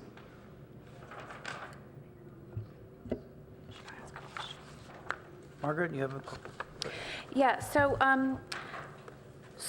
one of the Professorville Historic District guideline criteria is, which you conveniently have in your packet, item 6.1, new construction should avoid demolition of existing buildings. And I see that this is, you are responding to some of these questions. It says avoid demolishing later residences that are complementary to the district. So I guess maybe one of the first questions we should entertain is, is the existing house complementary to the Professorville district, ? And your response was, we feel that the current house completed in 1997 is not an exemplary example of compatibility within the neighborhood and thus a candidate for deconstruction and replacement. Additionally, as per section 5.4, the existing structure does not have any individual historic significance, which obviously we've established that it doesn't. But the question is, does the existing house, is it compatible in the neighborhood? So I guess my question is, how is the new proposed house more compatible in the neighborhood as opposed to the current house? And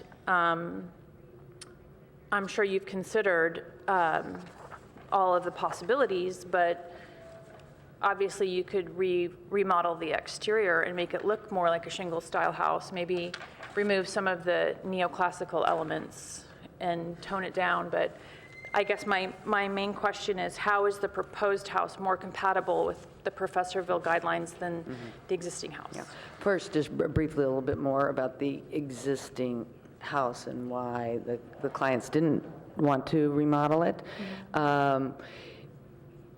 They actually liked the front facade of it.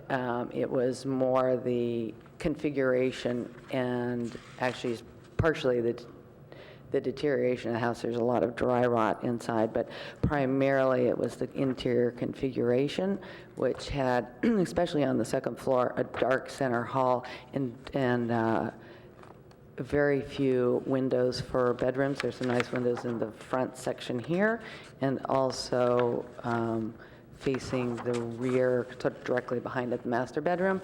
And then the side wings had fairly small, tight bedroom spaces. So the massing was problematic for them, as well as the issues of the dry rot on the back side of the house.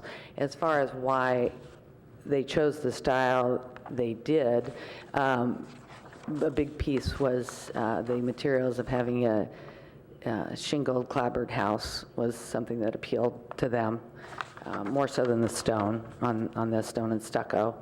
And secondly, having a big front porch was a primary desire of the client and an appropriate look for the neighborhood. Thank you. Brandon?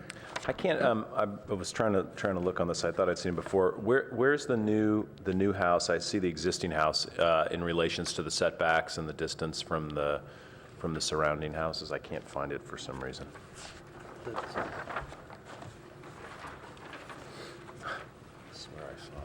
AJ 1.10. No, that's the existing. Yeah. What? 1.10 is the existing, but I can't find the new. I see all the detail plans. I just can't find the site layout. If you go to A1.11, This it's is- the proposed site plan. Can Sorry, A1.11. Can you introduce yourself? Hi, Kristen with Fergus Garber Young Architects. Okay, thanks. All right. So that shows where the proposed house is on the site. Well, And then maybe another way to ask this, because I'm having trouble reading these numbers. The existing one seems to have more detail. What is it? Is it at the exact same setback as the existing? Same. No, if you see there are two bumps out, they project about 8 or 10 feet in front of the existing house, and our house now currently aligns with the front porch of the neighboring 3-story house to the right at Kingsley and Cowper. So it's 8. And it's about 60 feet back. Oh, there it is. Actually, if You can look see at- the adjoining houses to the left and right. We've added their footprints Right. onto Look at, the drawing on A11. A1.12. I'm sorry, A1.11. Ah, okay. Yeah, that, So that shows both the house to the left, which is at the corner of Cowper and Webster, and then to the right is house at the corner of Cowper and Kingsley. Got it. so it looks to me like the existing setback is 62 feet and the new one's 50, according to these two The drawings. numbers, Oh, yeah. Looks like 50, I think we're at 60. Sorry, I misspoke at 50. It's around At 50, yeah. yeah, a little more than 50. And is the distance approximately the same? Oh, sorry, from Oh, from the side? From the side? Yes. It looks it, but again, it's, It is approximately the same, within about 2 feet or so. okay with that, yeah. So it's a little bit difficult from our elevations to see what your material selections are. Can you go through those on the front of the house, exterior of the house? Yeah, if you look at A 3.0 for the front elevation, so at the base is going to probably be a brick material, and then the first story is clapboard siding, and the second story is shingled, and sort of the gable ends will also be a shingled material too.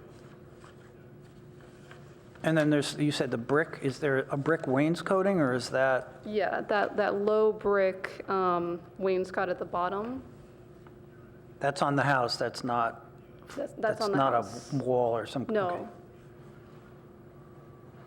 So I'm curious to know why you selected an arch-topped entry form. Where does that come from in this architectural style, which is mostly consistent with Professorville brown shingle houses? That was largely client-driven. She really wanted to sort of open up that front door towards the public. So by doing an arch, it just creates a more welcoming front.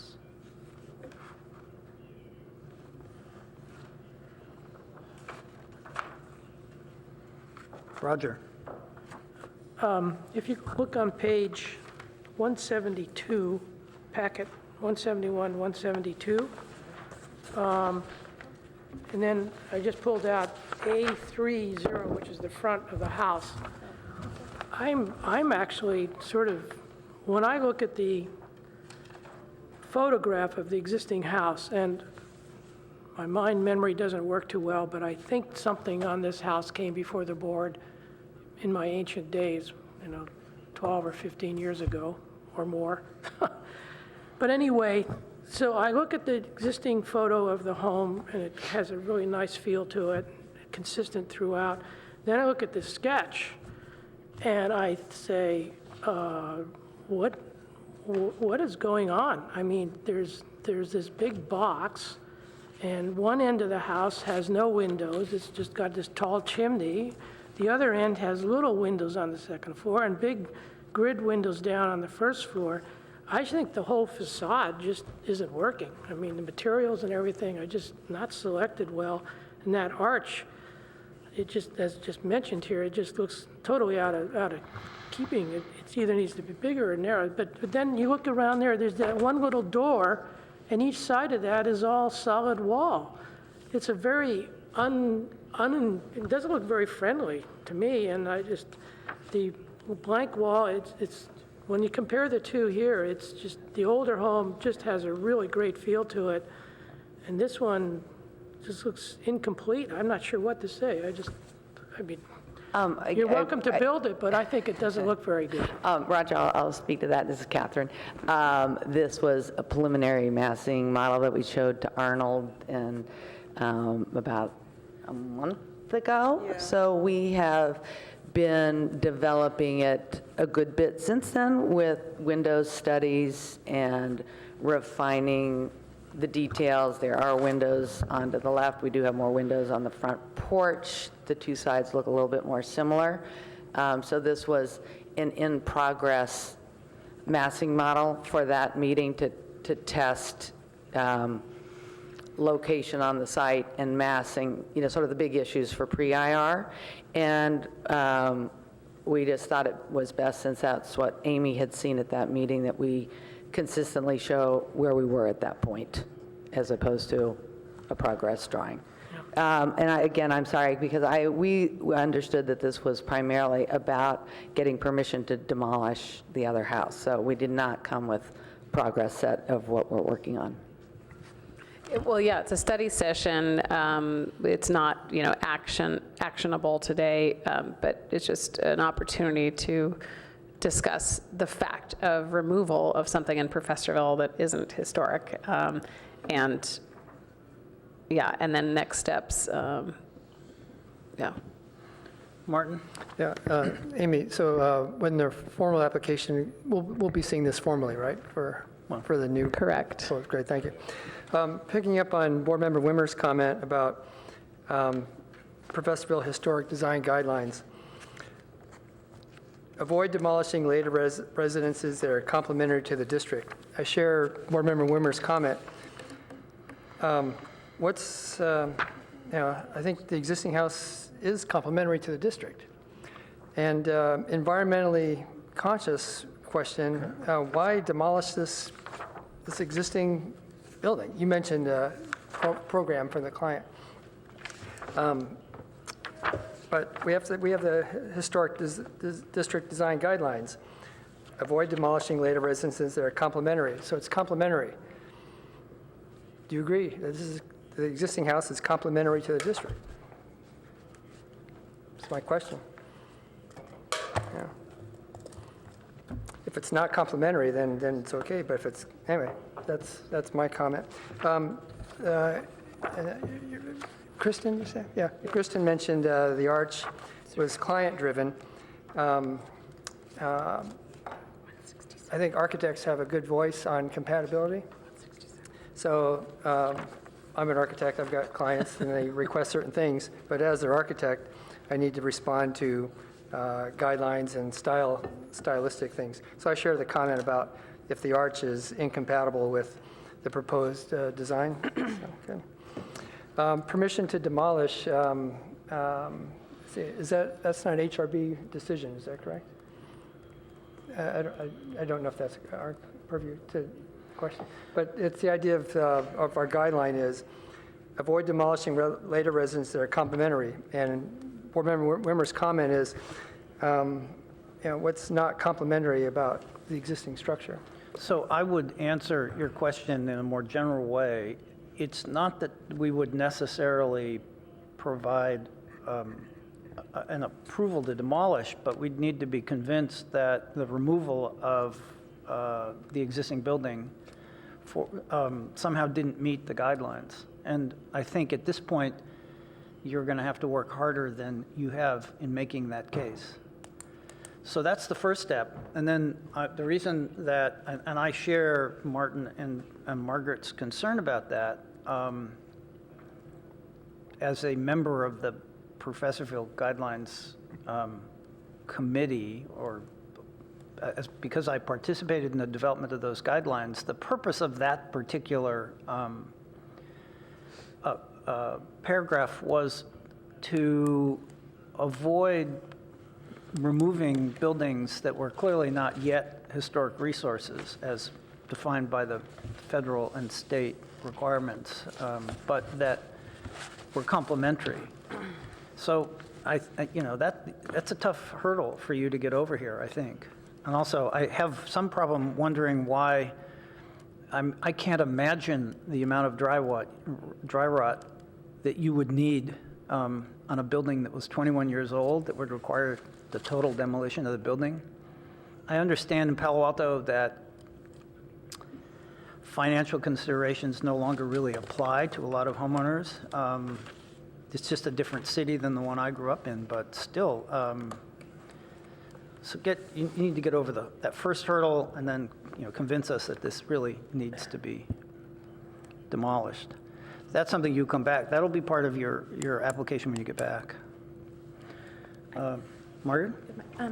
So I think we're clearly responding to, I think we're clearly responding to the move to demolish what we see as a perfectly compatible, fine, expensively built resource, but so I'm trying to look at it from a different angle. So if we look at this photograph, the photograph of the existing house, and then we pull out the last of their elevation. So I have these two side by side. I'm looking at the shingle style proposed front elevation, and I'm looking at the existing photograph. And if, let's just say for a moment that this existing house didn't exist, and we were looking at this, someone wanted to build a house in Professorville, and they said, well, we could either do this neoclassical or we could do the shingle style. which one would we probably say belongs in Professorville? I don't know. I'm kind of thinking that I'm trying to angle my thoughts in a way that responds to what they're trying to do. I mean, I think it's sad that you would tear that down, but I'm not your client, so I don't have that background. But I'm kind of being sensitive to, if you're just taking it purely for aesthetic front elevation design, which one belongs in Professorville? This neoclassical or the shingle style? Clearly, it's the shingle. I mean, I think the shingle style is kind of more compatible because the guidelines are always asking for historic references, and I think historically, this is more referenced, and this is a newer sort of McMansion-looking design that a lot of people probably didn't like that when they came through the board. A lot of people probably thought the massing is too big, it's too insensitive, but it's been there for 20 years. We're used to looking at it. Now it's becoming part of the fabric, and we've accepted it. So I think we're responding to, I think, tearing something down that we see as valuable, but at the same time, I mean, it just depends on how you look at it. So probably enough said on the demolition part of this.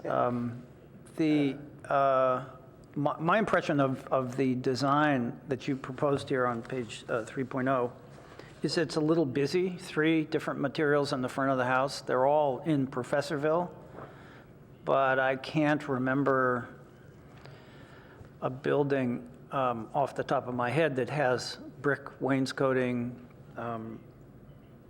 horizontal siding on the first floor, and then another material on the second. Most of them are all shingles. So you might consider simplifying that. And Can I say one thing about that? Sure.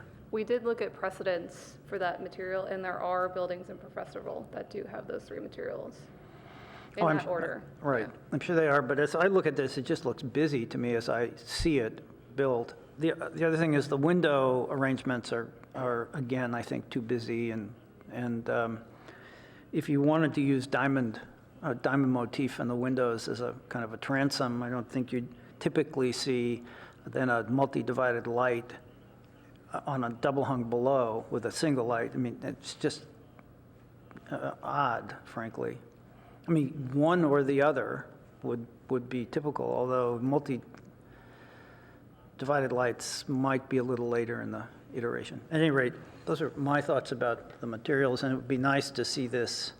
I understand you didn't have this developed, didn't come here today with the understanding that this was going to be developed, but having more detail on that kind of,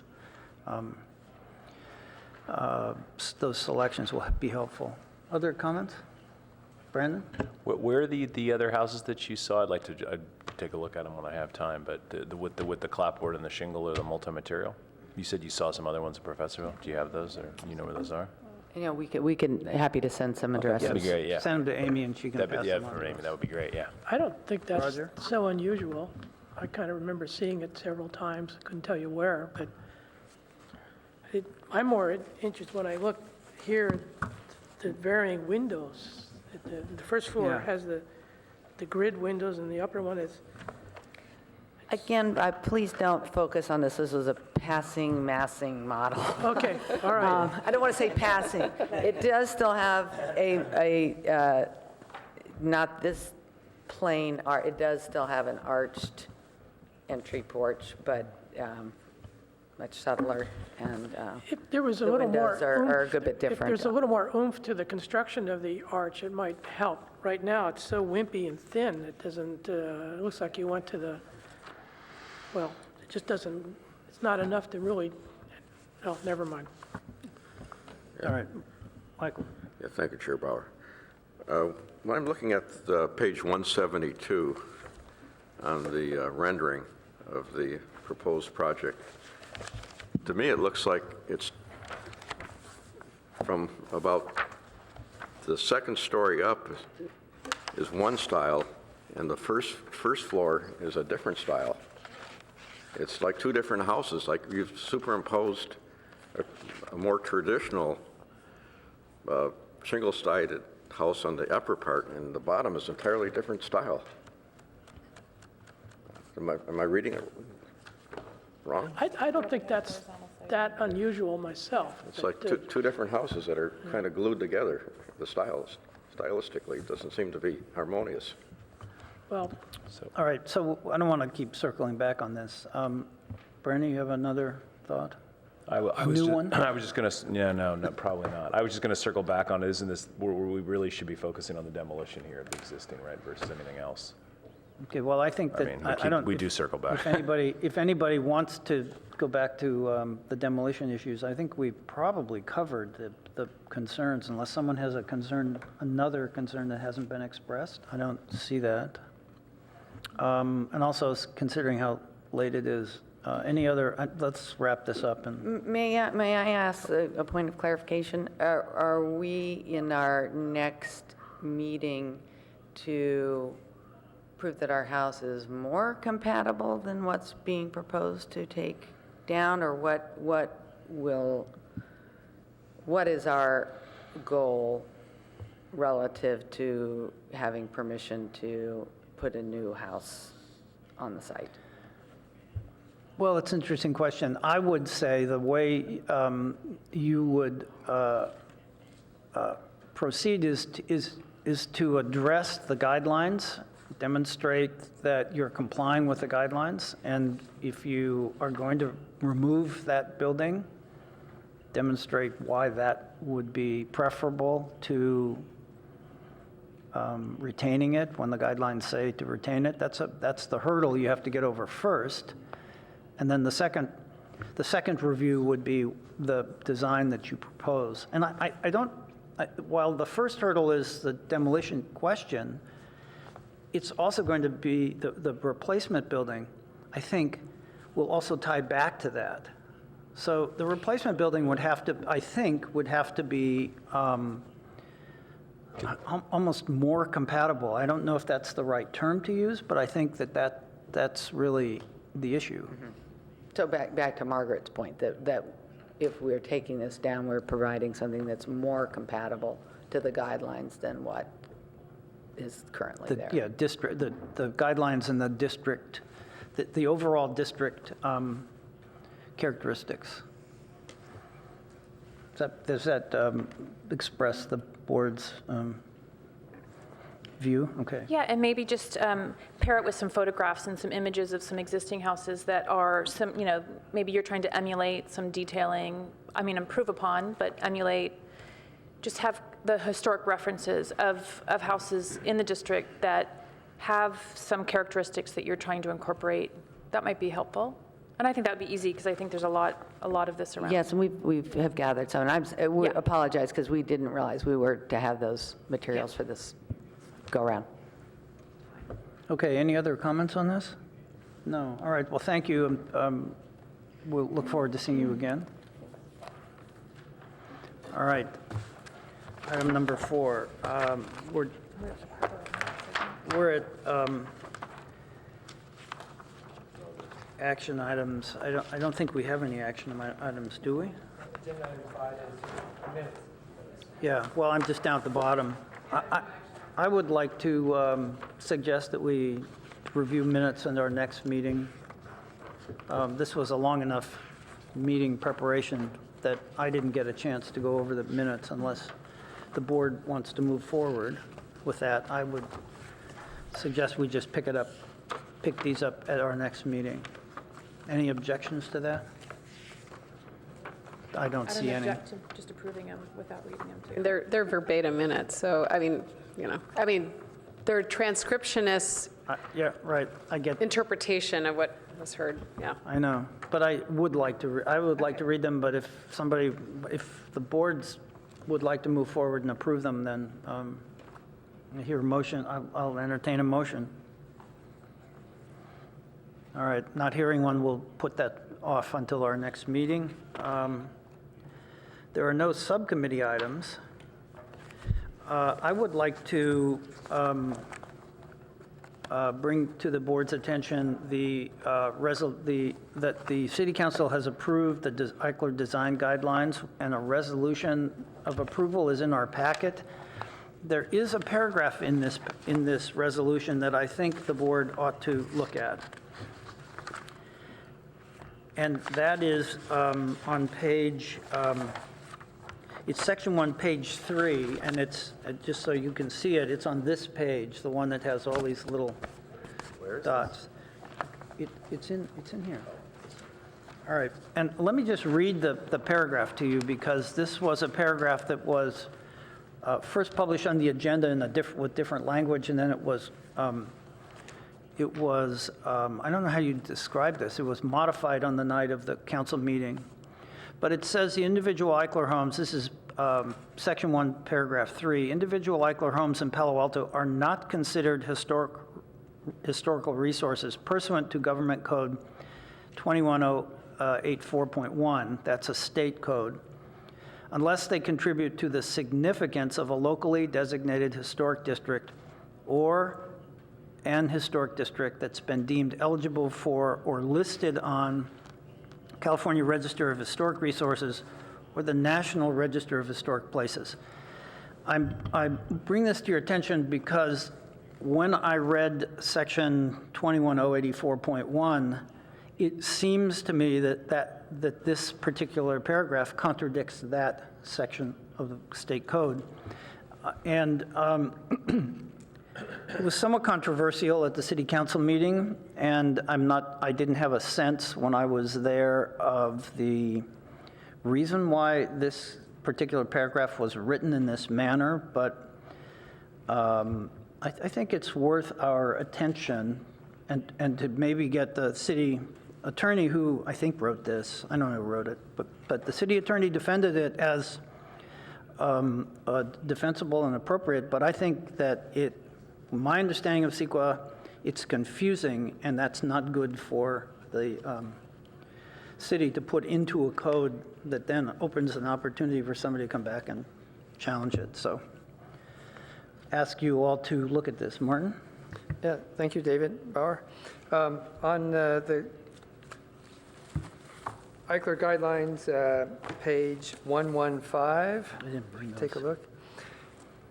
So I'll spot process improvement suggestions. It's the middle of the page, the lower paragraph in the middle. I'll just read it. Historic Preservation Ordinance should be revised to be consistent with the terminology of the ADU ordinance for properties listed in the Palo Alto Historic Inventory, California Register of Places, National Register of Places, or considered a historic after completion of a historic resource evaluation. Compliance with the appropriate standards shall be required as determined by the planning director. So it says historic preservation ordinance should be revised. If the HRB decides we want to revise the ordinance, does that need to be an agenda conversation for us to recommend to council to do that? Yes. Okay. All right. What's the process for getting that on some future agenda?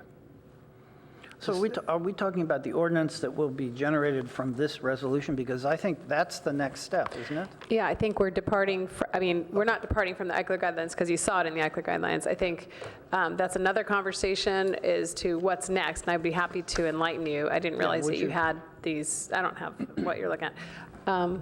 Yes, so to parse that out, should the HRB wish to put something on its agenda, that is a possibility. If it's to revise the historic ordinance on the agenda, it would probably be best to be very specific about, we're touching that thing.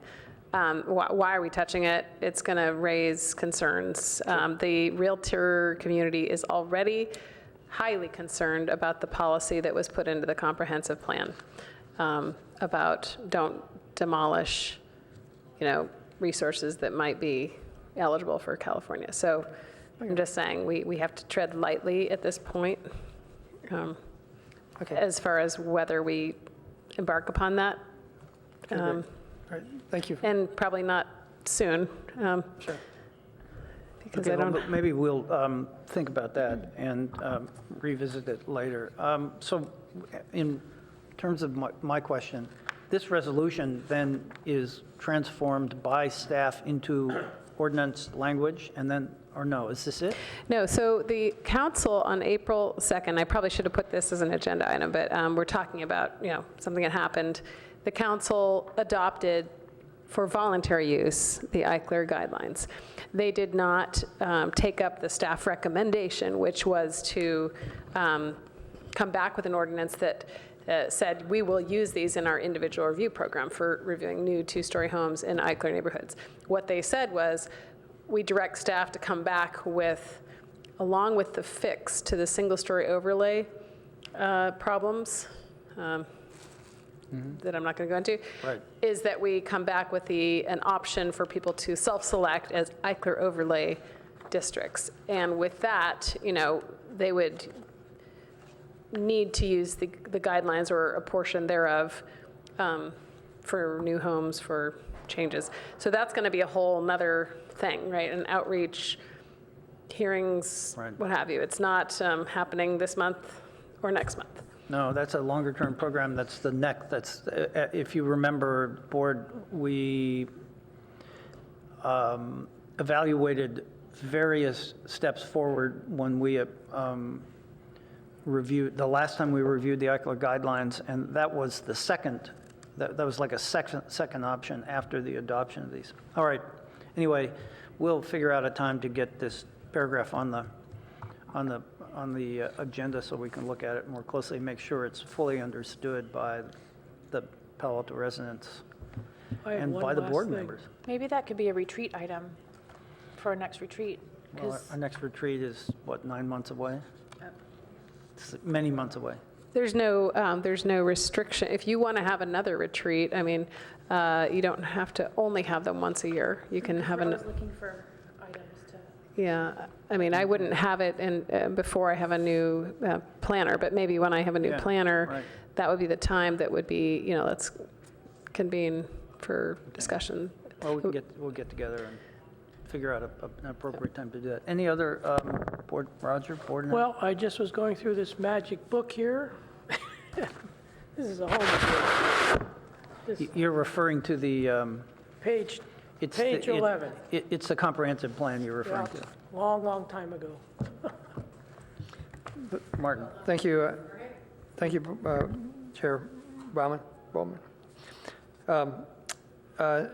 Comment I have is, there's in the paper, there's showing some proposed solar panels on El Camino Real in front of the Palo Alto High School, 50 Embarcadero. Right. It's an administration building. It's a Category 2 structure. There's been comments in the paper about if you put solar panels in El Camino, it'll obscure the view of the administration building, Category 2 historic structure on our inventory. Is that something that might be coming before HRB? Does staff know? So in any Palo Alto Unified School District property is not subject to local jurisdiction. Okay. Yeah. Sorry, schools and hospitals are entirely under the purview of the state administration. I too saw this issue and inquired about an environmental impact report because of the historic structure. It's not been done. The consultant that's managing this for the school district said they're working on it, even though they have a contract to start construction in June. I think a member of the public who contacted me is writing a letter to the state office of the SHPO, State Office of Historic Preservation, to ask for a copy of the EIR. And I don't think they can move forward without an EIR in a case like this. It's a state issue, but at least I think that's moving, somebody is moving to make the state aware of it, so. Yeah. So it's Category 2, that's a City of Palo Alto designation. But if the school is exempt from historic, I guess, Well, the historic category doesn't have any. They're not exempt from CEQA review. I see. That's a state law. And I actually had that verified by a person that has a long-term experience with CEQA, so.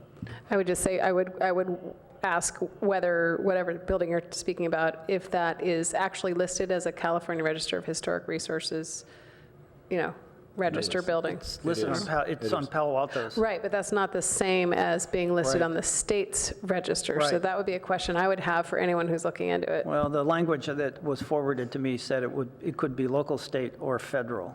So it didn't have to be state. It could be any of the three. And it would then be, CEQA review would be required. Now, that was, Yeah, I guess That I was the should way it was disclose presented it. to I me. talked to that lady on the phone and forwarded various things, and she was saying that they were going to put the solar panels out in the front of the school under the oak trees, which I thought no, didn't make... they're taking trees down.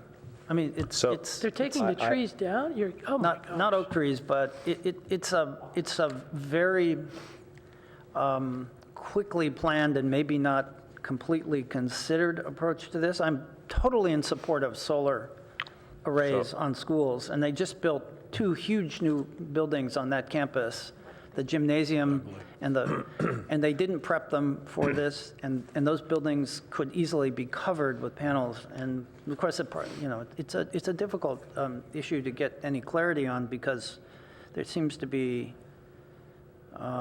several different managers of this project. So I exchanged emails. I don't know if this is appropriate for this, but with Terry on the board, and I guess she had said as of last week they talked to the chief business official, I guess Kathy Mack, and they're going to now propose to remove all the arrays along adjacent to El Camino because of all of the outreach. So they're trying to actually make that change right now to the project. So they still think they can meet their goals with having the solar panels, but to actually get rid of the ones adjacent to the building. So. Well, that's for what that's worth. Encouraging. Any other board comments? I don't see any. I would. Quick question. This is for us to keep and look at?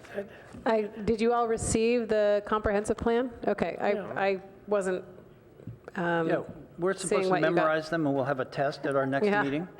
So this is the comprehensive plan that has new policies with respect to historic resources. So, I mean, it would be good for you to familiarize yourself with just that piece of it in the land use section. Policy 7.2 is the one that, because you are, as ambassadors in the community about all things historic, you should be aware that that policy exists. It was put in place as a result of the environmental impact report associated with this document. It has implications for us to return with a change to the bulletin that we all use. We're still using that bulletin right now, though there's a policy.